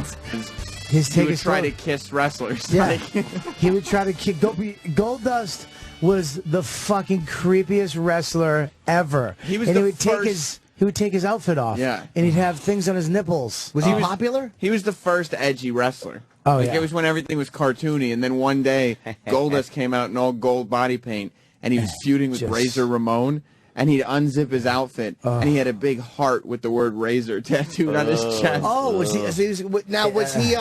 Was he popular? Very popular. He's very popular, but He was he's controversial. So, What happened to him? Controversial. What happened to him? He's not wrestling anymore. Have you met him? I don't know if I know. Didn't he wear didn't he wear high heels once in a while? Well, he wrestled a match with Roddy Piper once, and they took his outfit off, and he had women's lingerie on under his tights. That's him. Yeah. Of my magical mystic land. Yeah. There are evil, dark ghouls that walk astray. Kind of effeminate. Dusty Rhodes. Yeah, a little bit. He was more of a jive talker, though. Was- Like I a wanna hear- 70s jive talker. Yeah, he was like a bayou guy. I like Dusty Rhodes. I think I just liked his name. He was very popular. Was he? Look at Lick. You see, Yeah. gold sheds no darkness. What? Oh, yuck. This is terrible. Why would you want to fucking watch this? It's This is very exciting. No, because this came on the TV, and you were like, what the fuck is this? But it's dull. It's not like fucking. Oh my God, King! That was Vince. Can I hear Dusty Rhodes talk? He was one of my favorites. Goldust started a feud with Ahmed Johnson by Ahmed Johnson, who's just this big black guy from Pearl River, Mississippi. Yeah. He got knocked out in a match, and they were stretching him out, and Goldust ran over to him and went, oh no, and started giving him mouth to mouth. Goldust is funny, dude. His whole thing was that all the good guy wrestlers were homophobic, so they hated It's fucking funny. Rhodes has been injured. Look at that Oh, microphone. man. What's this from '85? Dusty Rhodes for his first. This microphone is 2 feet long. It's 2 feet long. And it's not even a wireless. Dusty Rhodes and Dusty. Look at his comb over. His hair is parted over his ear. Looks like Roland. I would like to thank the many fans throughout this country that wrote cards and letters to Dusty Rhodes, the American Dream. That hair is like Tinder. It looks like corn husks. Secondly, I want to thank Jim Crockett Promotions for waiting and taking the time because I know how important it was. Starcade 85 it is to the wrestling fans, it is to Jim Crockett Promotions. And Dusty Rhodes, the American Dream. This is terrible mic work here. No, Dusty was known for his mic work. But this is from '85. Danny, can you find one of him actually in wrestling gear where he was doing a mic? He really. Was he just one of the early ones that was why? Yeah, Dusty was like him and Ric Flair were the two biggest guys before Hulk Hogan. Yeah. Okay, I remember when I was really young. What happened to him? Is he alive? Dusty, Yeah, he he's still alive. works for WWE behind the scenes, but not wrestling. Wow. Oh, everybody Is he a works. legendary Wow, wrestler? that is a young Vince. Yeah.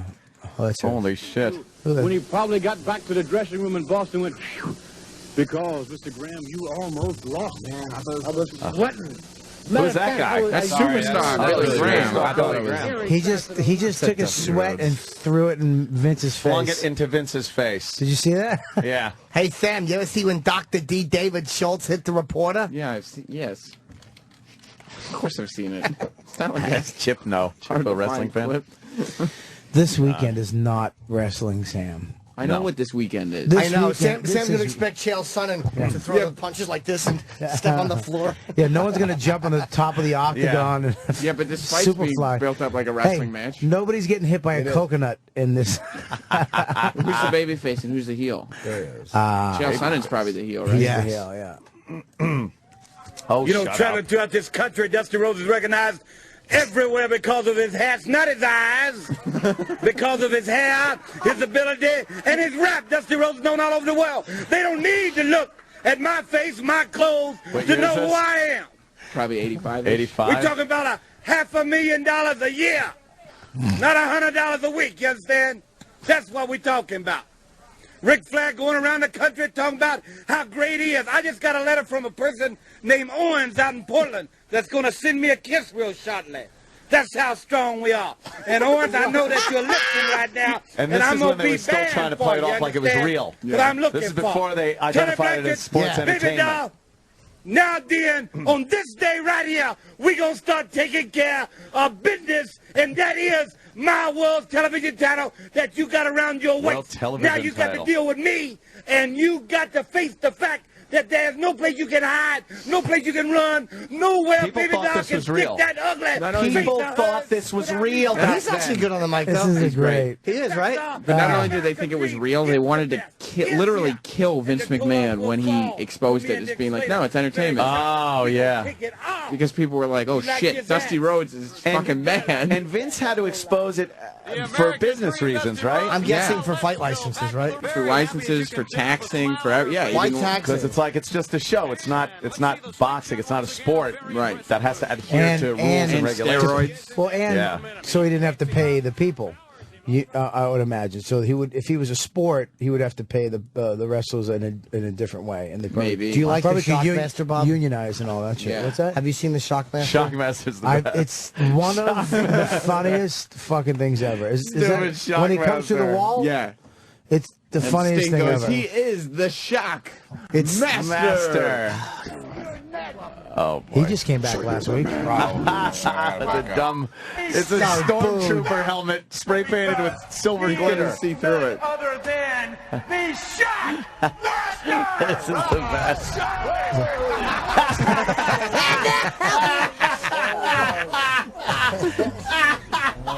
By the way, that one move is about 6 months of blown storyline right there. Everything just blew up. Because that's not what he was supposed to do. He was supposed to be intimidating. Do you think that this is? Do you know who was impressed that I knew this clip? Who? I did a radio show with Oh fuck, Kenny might remember his name. Cowhead? No, it was in Florida, I think. But he was just a wrestler who was on. Who are some guys that wear masks? Abyss. Yeah. Kenny sent me. And he's so proud that I mentioned. You brought up the Shockmaster. He was out of his mind that I knew it. Yeah. Do you think wrestlers fucking love this clip? It's their favorite. Is it? His helmet falling off is great too. He's exposed. And he's on his hands and knees with no helmet. It really is the greatest thing ever. It was a breakaway wall, but nobody mentioned that the bottom is lined by 2x4s. So he didn't realize he broke away the top part, but then had to step over the wooden part. So he tripped right over the 2x4s. The mask, fell off his head. mask is it's a Darth Vader mask. It's a Stormtrooper thing with silver glitter all over it. It's obvious. And he couldn't see through it because they spray painted over the eyes with silver glitter. Perfect.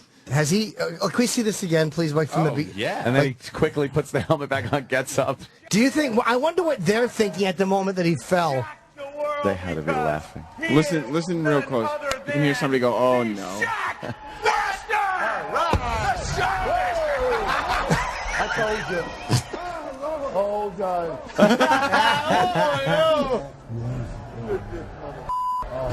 Did you?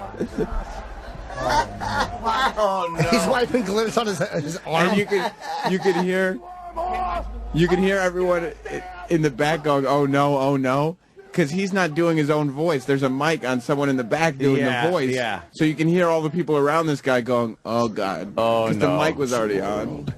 They call me the Shockmaster. Oh, and then he's got to do it.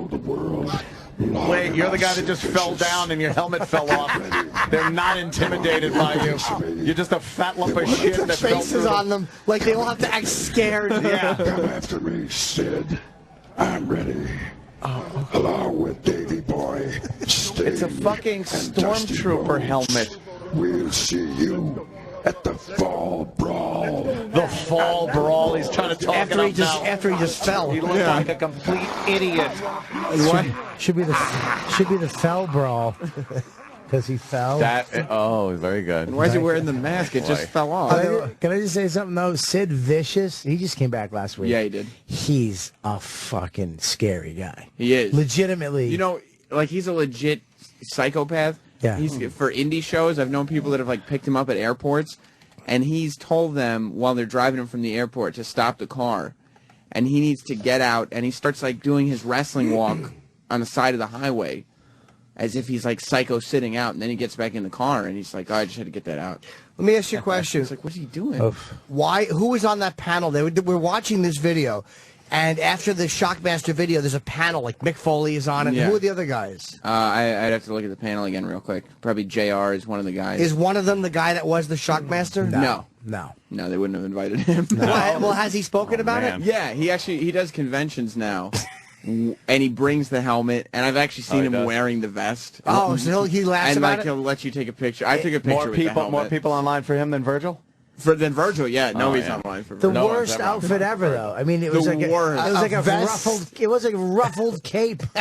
A black ruffled cape with a fucking a sparkly stormtrooper. They probably like signed him and promised him money, and then he showed up to work, and they were like, "Here's your outfit," and he goes, "What?" Yeah, what do you mean? And he's fucking not even big, really, or in shape. No, just he's a fat a wreck. guy. He's not even menacing. The faces, though, on those guys trying to be all, they're like, The Shockmasters. Who's this guy? The Shockmaster. That's the fat pig that just fell on his helmet. That is Dusty Rhodes. Today, yeah. This is them reenacting the Shockmaster to promote the Best of WCW DVD. Oh, boy. Holy Toledo.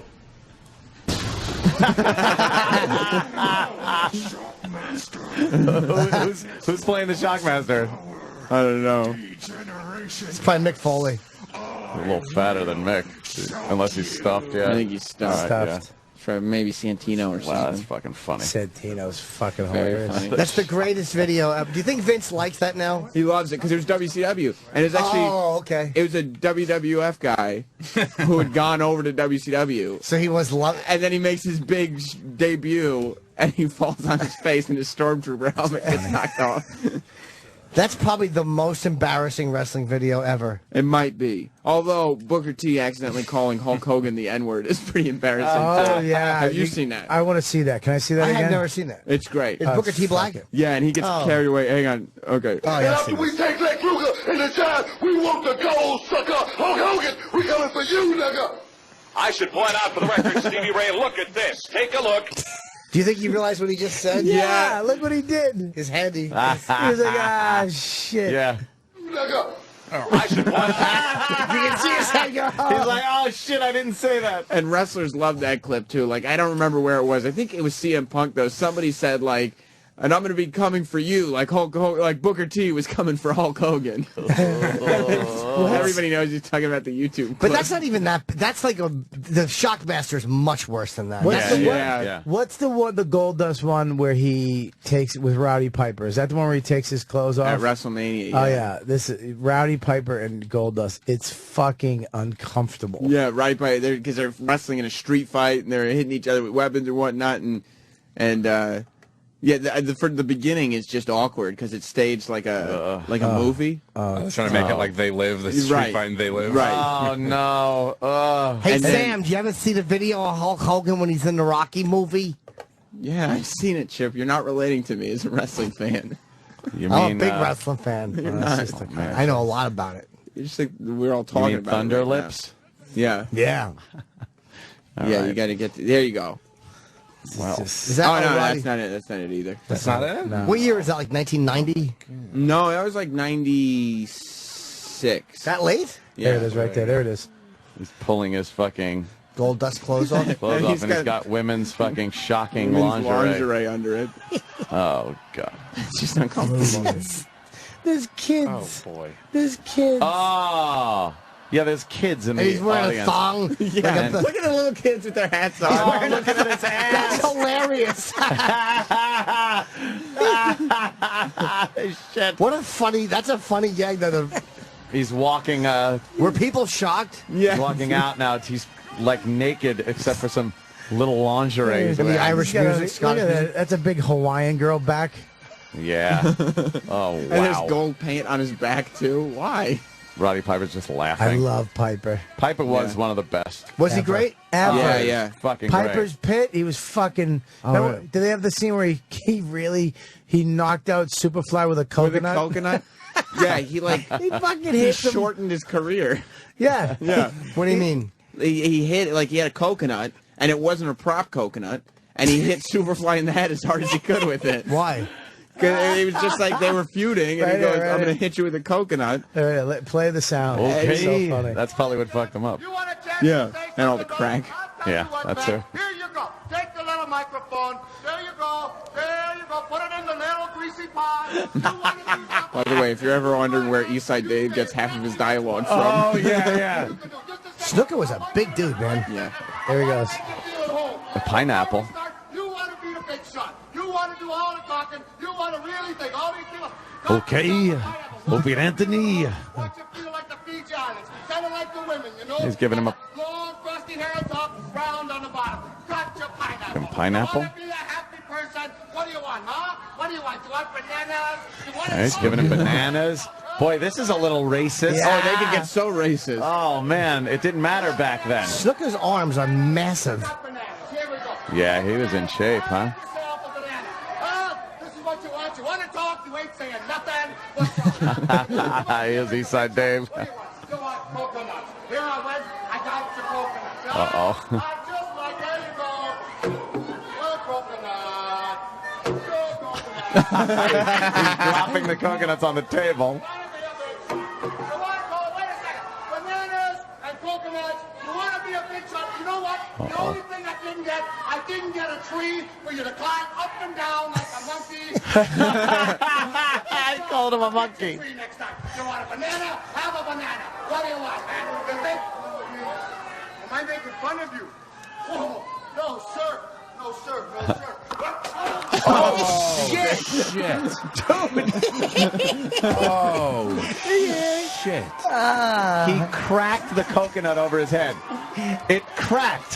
Fucked him up. How do you... Now he's smushing the banana in his face. Dude, he fucked him Well, up. he cracked it against the headband he had on. That was probably what the gag was supposed to be. It was probably a cut coconut. No. You think? No, Yeah, they talked about it. They talked about it. That's a legendary hit. It's a He must legendary drop hit. him on the He's fucking just hit him in the head with a coconut. But And they he was beating him with a strap. I mean, No. yeah, you know, it was like, oh, I'm going to hit you with a coconut, but Jimmy Snuka didn't think he was going to smash him as hard as he could with it. Yeah, was Snuka really hurt here? Yeah. He's really hurt here? Yeah, he's fucked up. Wow. I met Superfly at a flea market. He was doing 8x10s and Polaroids for $10. Yeah. And I said, can you make it out to Bobby? He goes, sure thing, brother. How do you spell that? Oh, no, really? I swear to God. I want a picture of him. B-O-B-B-Y. He's at all the events. He was at the cellar one night. And, Superfly? Yeah, I Okay. didn't know who he was, but there was a guy sitting in the front row. And at the show? At the Comedy Cellar. And his fucking arms were crossed, and he was just kind of he looked like he wasn't laughing, but he was just relaxed. It was fucking, all you could hear in his head was coconut. Coconut. But you couldn't, Smash me in the head. You could not look at him. Yeah. Because, I'm like, who is this fucking guy? He was just this presence. And then someone later had told me, that was Jimmy Snuka. I'm like, fuck, it was. I would have fucking jumped off the fucking top table. yeah. Right on his fucking Yeah, face. and the whole city would have shook. I didn't mean it. Mean Jimmy. Mean Jimmy. He just likes being mean. They were unapologetically racist in the 80s, though. Yeah. Like, I put on these tapes and just have them on in the background, and I'll hear something on commentary, like, what? Like, Junkyard Dog will come out wearing a chain collar and everything, and, like, whoever the heel commentator is will go, man, this guy wears more chains than his ancestors. Oh, shit. You go, what? And then there was one clip where Bob Orton was whipping Mr. T with a belt, and Jesse Ventura's on commentary and just goes, man, this looks like a scene out of Roots 2. Holy shit. You could They just never get away with it. Never say that now. No, I think that'd be a problem. Is that a signed coconut? Yeah, I remember that. I'm a big fan. What's the second one? You don't like wrestling? Yes, I do. Superfly, I know right? all about it. You do not. You don't know about fucking wrestling. Fuck you, shit. cocksucker. I'll put the figure 4 leg lock like my friend Greg Valentine on your fucking throat. Oh. He didn't put, it's not on your throat, it's a on your leg legs. lock. It's a leg lock. Yeah, with my legs, you piece of fucking garbage. I love Angry Chip. It's not just people are so stupid. It's not just wrestling talk. We're not talking about the matches and stuff. We're talking about the history and some of the Ask goofy the funny shit. Ask that's that person gone what they on. would like to hear. Like what? Do you, like, Yeah, I what don't do they get wanna it. talk about? Like I understand if we're talking about who fucking. Won last night. It doesn't matter. Let's do real wrestling talk to teach him a lesson. Yeah, right? Piper smashing somebody in the face with a real coconut is going to be fun. hilarious. No matter what medium it's taking Don't place worry in. about it. How did, dude, I think that was that not a cracked coconut? No, it wasn't a crack. Wasn't it coconut. what? never saw A that. cracked what? coconut. You've never seen it? No, that It's was not very a crack But coconut. wait, Yeah. why did you say that shortened his career? Because he was all fucked up after it. That fucked his brain up? Yeah. Holy shit. Concussed That's him. crazy. He got concussions from that? Oh, yeah. Do you think Roddy Piper felt bad? No. No. Roddy never. It's a business. It's the business Well, we back chose. then too, they were fucking. They didn't like each other. Like, Hey, you ever see Superfly jump off the top ropes? Do the Superfly? Yeah, of course. Yeah. They did every match. Just a couple of wrestling fans. fucking. You know what? That fan was right. Let's move on.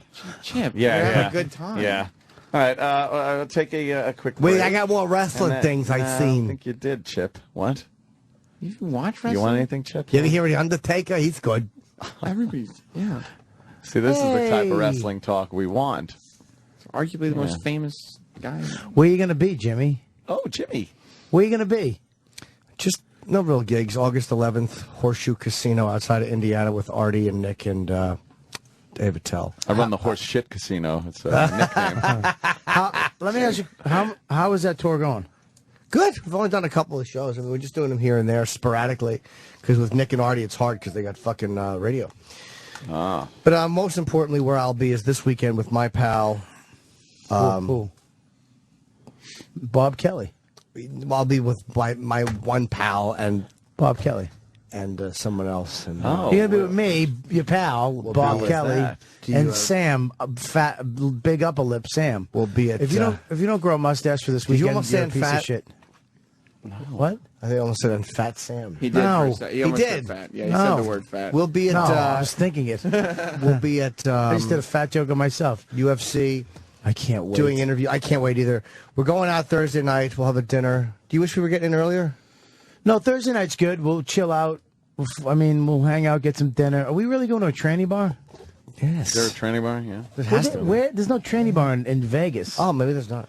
No. I my hopes up. You should bring something into the fucking pawn shop out there and see if you can. You know what? You can't get in. There's a line out the door. It's too popular now. But I know the publicist for the pawn shop, which she does Empire Comedy, where I'm going to be in a couple weeks, actually, at the Paris Hotel. That's a weird fucking how that worked out. But she might be able to get us over there to go check some stuff out. What's the Empire Comedy Club? It's the new comedy club at the Paris Hotel. Oh, cool. It's Thursday, Friday, Saturday. It's really, it reminds me of the Cellar, the way they set it up. It's cool. It's a cool place.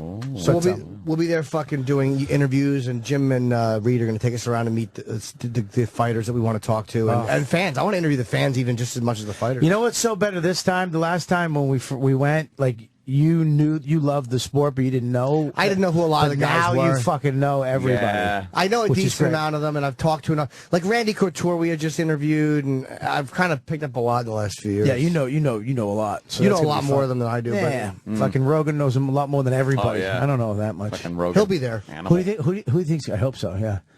And he just got his black belt too. I know. What a great video. Did you see the video online? No. No, not that belt. What's the black belt? He got they just showed a video of him, and he gave like a little speech. It was just like a really cool, fucking cool speech, and it was pretty wild what he said. I mean, he got a fucking black belt in Brazil. He said he was a brown belt for 7 years. Was it 10 Planet Jiu-Jitsu? I think it is. Again, like leveling up. Gotta keep leveling up. Fucking crazy. Now, does he prestige and have to give all his belts back and start back? Well, they set it up though in the video that they don't know who the belt's going to. Oh. So he didn't even know it was I wonder coming. if he knew. No, you can see he's shocked. Would I love to wear that outfit? What a pussy. Without looking like the fucking actual killer whale. Rogan's a pussy. What? I just wanted to feel what that felt like saying it. Wow, he's holding a black belt. I think go in there and take it from him. Give me. Can you say it again and say your name after it, please? No.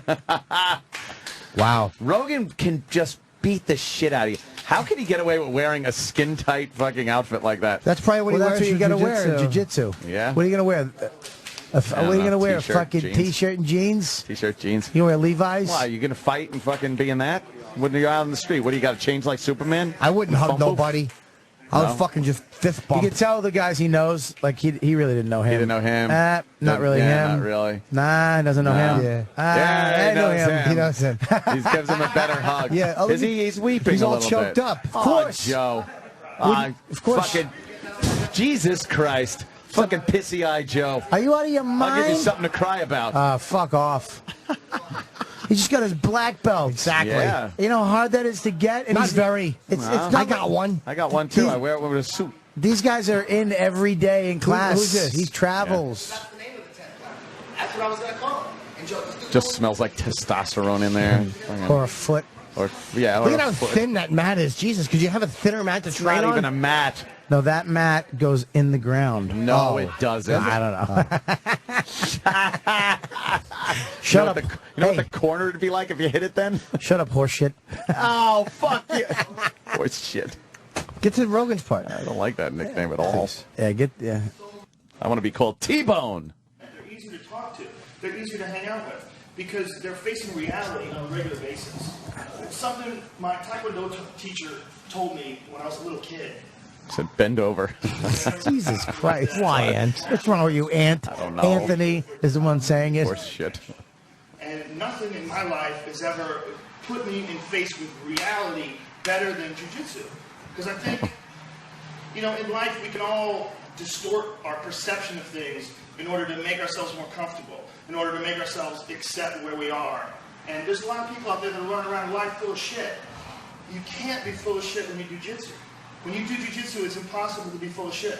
Because reality comes at you in the purest form possible. A life or death He struggle. is so fucking like... He could be talking about jiu-jitsu or DMT. It's the same speech. Yeah. He could be reading the back of a Cheez-Its box and I'd be like, doesn't oh my matter. God. The fucking passion he has. He's a great talker, man. He Rogan's really a is. very good speaker. He could be a motivational speaker, that motherfucker. He's really good. Yeah. Well, that's true though. That's what we were talking about earlier, where really tough guys aren't really fucked in the head don't like have to that be, no. because Valuable tools that I've ever had in He would have a little talk like this to you before he just caves your fucking head in if he needed to. I just did his... Caved your head in. Yeah. It's such a teenage way of saying beating some pain. Cave your When fucking we were head in. kids, you used to come up with fucking crazy ways of saying beating the shit. I'm going to fucking... Dude, I'm going to douche you all over the fucking sidewalk. I'm going to pave your fucking head in. Yeah. My mother would always say, Chipper, if you keep jibber-jabbering, I'm going to gravel your backside. Gravel your backside? What does that mean? That means she was going to knock me into the gravel Your on the mother's an driveway. asshole, Chip. That kind of makes sense. Your mother's a fucking cunt cocksucker. Oh! Fucking piece of shit whore. Hey! Oh, shit. You going to step in here? No. I'll let Chip roll on this one. Don't jibber-jabber, Chipper. I'm going to gravel your backside. We heard She's you a the first fucking time. idiot. Yeah? Your mother's a fucking Hey! bottle of water cunt. What does that mean? He just saw, Some cunt so big it's got water bottles in it. Oh, okay. Fuck off. he saw a bottle of water on the Fuck you, table. that bitch, motherfucker. Yeah, you just saw a bottle of water and you just said it. Your Yeah. mother's a fucking cup of coffee, asshole. See, he's You're looking at, at stuff on the he's looking at table. the counter and he sees Bullshit. No, things. I'm not. Yeah, you are. You You're just said Kaiser it. Sozer No, in the not. fucking joke, stupid. Kaiser Soser? Sozer. Yeah, they got the Kaiser coach. Sose. No, the coach from the minor league Mexican baseball team that I went and saw last week, Kaiser Soze. Yeah, was he doing with Mina Kulis? You fucking, Kaiser Soze. you backwards whole ass. He's playing words back. Yeah, he's good. So congratulations to Joe. I saw him, I think the day after he got it. Yeah. And he said they just give it to you. They don't tell. Because I asked him, I'm like, how long was the test for it? And he Nah, goes, they it don't do doesn't. that. They don't I do guess that that they anymore. just see you enough and they know that you've achieved it. But it's not a bullshit thing. It's fucking 7 years he was a brown belt, man. I think it was 8 years. I think it was longer. All right, well, you would know. Joe told me 7. I think it was 10 Joe told to me 15 7. years. 12.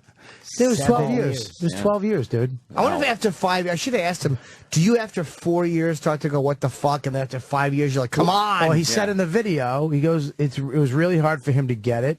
He didn't want to give it to him because he's Joe. He wanted to give it to him when he deserved it. And it took a longer time because he's on the road. He has a lot of shit going on. He couldn't devote himself to go to class all the time. Oh, is that his teacher, that guy? That's his teacher, That little yeah. guy, who is that guy? That's Is that Eddie Bravo? Yeah, that's him. I didn't know that was his instructor. He created the Rubber God. That's his instructor? Yeah. I didn't know that. And what's the criteria though between brown and black belt? Like, what do you have to do I don't for them know. to go? Well, you made it. You know- Is it like some fucking some subjective force like thing, or is it a mathematical equation? I think the teacher deems when you're as Just you Dungeons learn. and Dragons. Come on. Well, back in the day with karate, because I took Kempo. Karate, Jerry. Hey, y'all. You used to have to go and do the test, like he said. Yeah. To get your yellow belt, you'd have to do this fucking stupid test, do katas, and then run. And then say, welcome back to them. Your mother's an asshole. Your mother's a twat. Yeah, your mother's a welcome back Carter face. But now, with these guys, they just give you the belt when you deserve it. Yeah. When you deserve it. Yeah. I didn't. I Well, you thought that can was wipe Eddie the Bravo. floor with everybody. Yeah. Wow, just gave him. I wonder if he gave him any warning or no. I think you doubt didn't it. know he was getting I it. doubt it. Not if they were videotaping. They probably wanted to catch the real reaction. That's pretty good. Yeah, he's not fucking a network television show. Okay, now He when I has a give you the black belt. belt. Now, but I want to know what's the difference. Like then you have first degree, second degree, third degree. Is there obviously there's a difference, but what is it like? Is there any measurable difference or 3 degrees of separation? That's not what I was. No. You're doing wordplay stuff. I'm asking you a real question. Oh, sorry, Chip. Sorry, Chippa.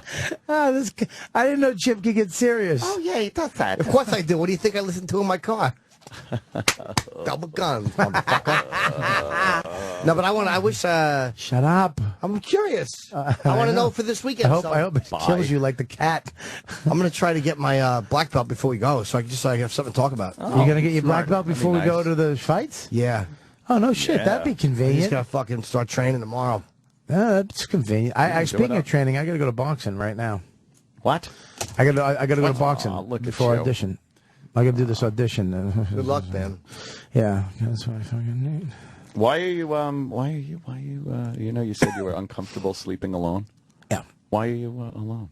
My wife is out of town for the week. Oh. I was supposed to go to Boston with her, but Yeah. I had to come back for a couple things. I Yeah. had to do a show at the Cellar last night, and I had this audition. So And it's you find it difficult to sleep? fuck yeah. So being married, my dogs are gone too. Sometimes when do she you get leaves, lonely when you're alone without them? well, at my house, when I'm on the road, I do get lonely, but I'm used to it. But when I'm home in my fucking house and she's not there, honey, I need water. I treat her like I'm a little baby. Like I'm hungry. Yeah. She does a lot.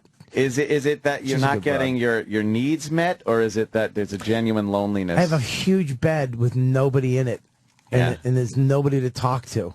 Yeah. Yeah, you fucking shit and giggle with your chick at night. You goof around, you have some laughs, and then she goes to bed. Yeah. You know what I mean? She'll fucking read her 50 Shades of Grey and fantasize of another life. You know how happy she is to be away from him? And this is what I had to deal with last night at the cellar. They're looking at fucking Higgs boson. They may have found the Higgs boson particle. Yeah. The God particle. The God particle. 90% of your audience went, what? No, they know it. They know it. The No, God they particle. don't. The God particle, they do. No, they don't. It's the fucking. It's basically. It will confirm. Dr. Steve told me a lot of what they know and they believe in physics.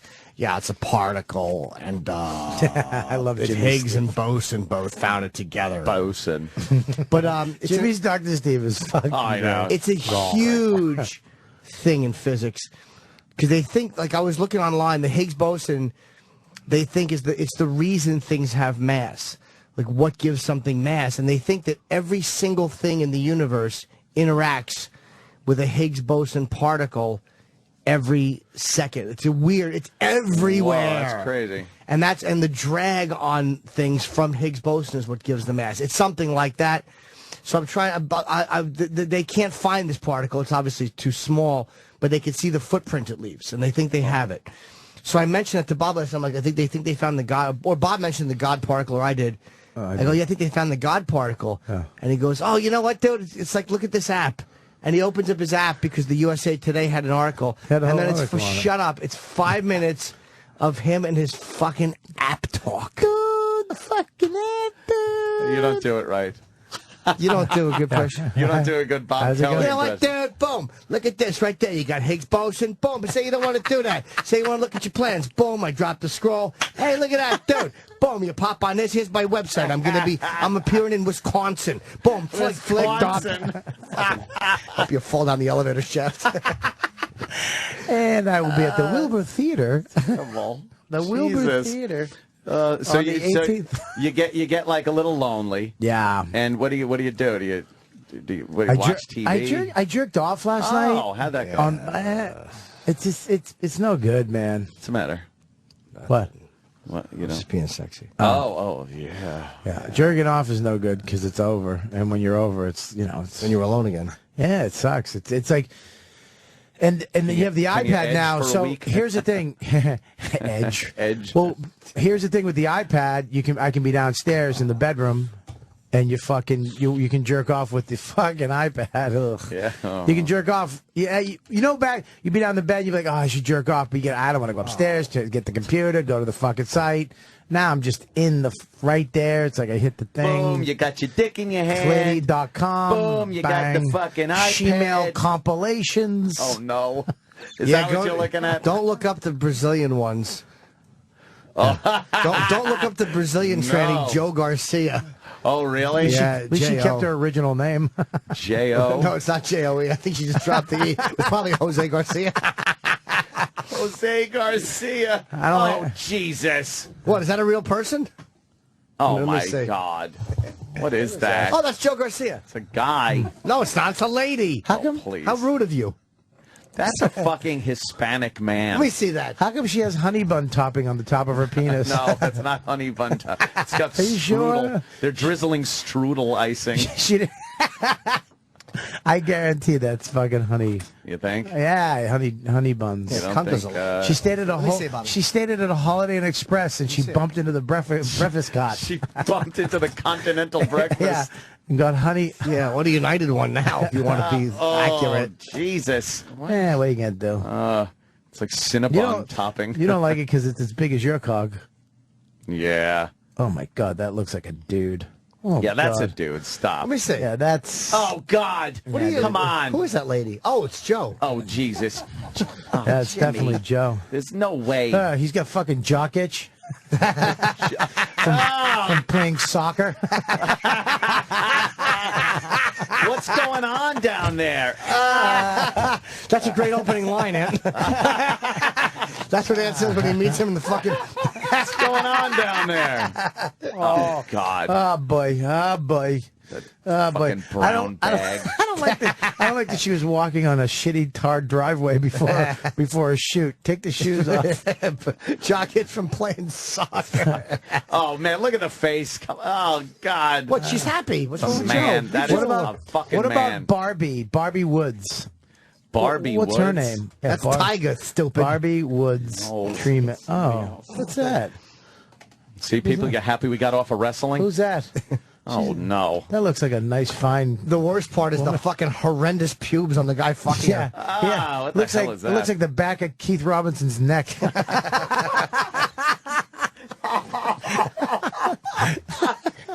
Those are some awful pubes. Looks So like, what is that? No, it looks like the back of Who's that? Slim Who's Shady. that? That's fake. No, don't go to that. That's fake.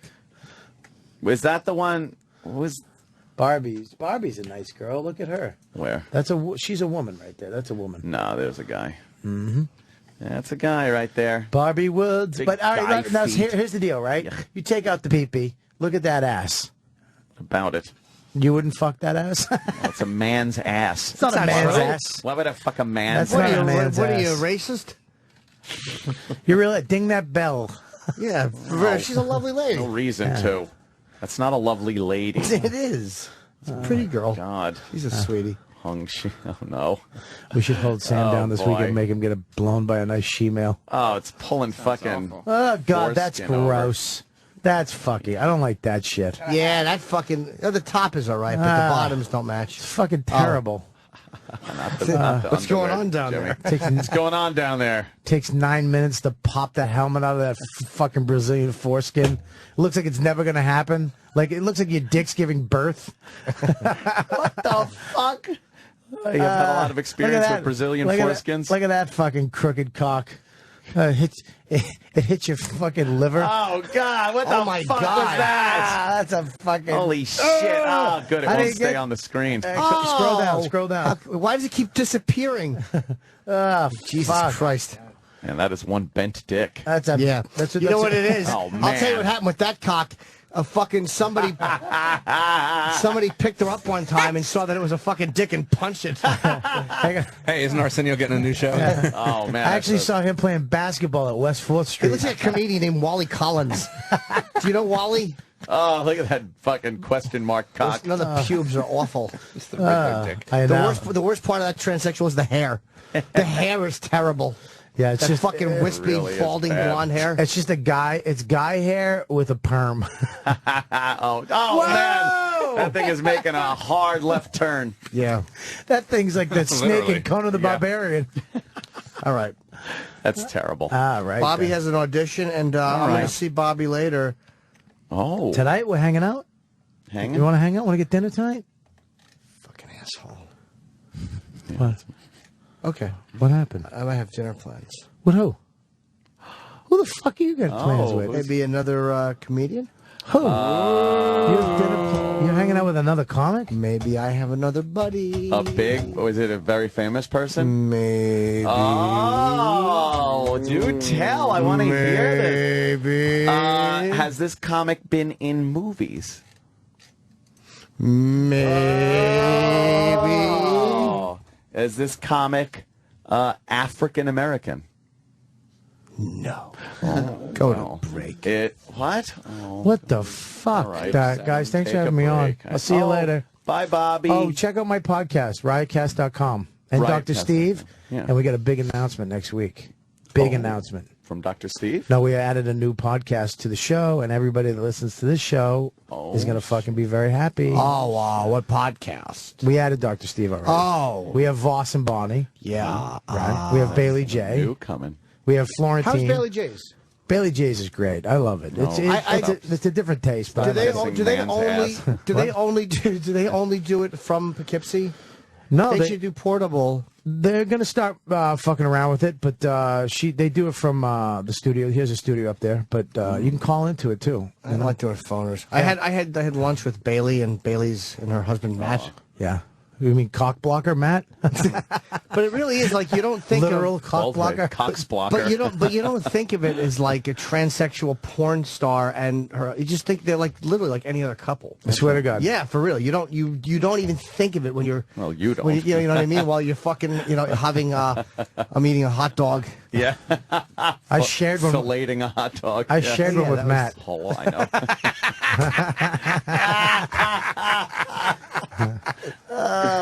Why did I say that? That's funny. Oh no, I'm horse shit. I am. Hey, horse shit. Hey, horse shit. Hey, horse shit. I gotta go. All right. But I never heard the podcast. How long is our podcast? It's an hour. It's fucking really good. It's funny. It's really funny. She's so miserable the whole time, which makes it even funnier. She's like, I'm sick of it. Let's just fucking end it. But she's a funny broad. Matt's funny too.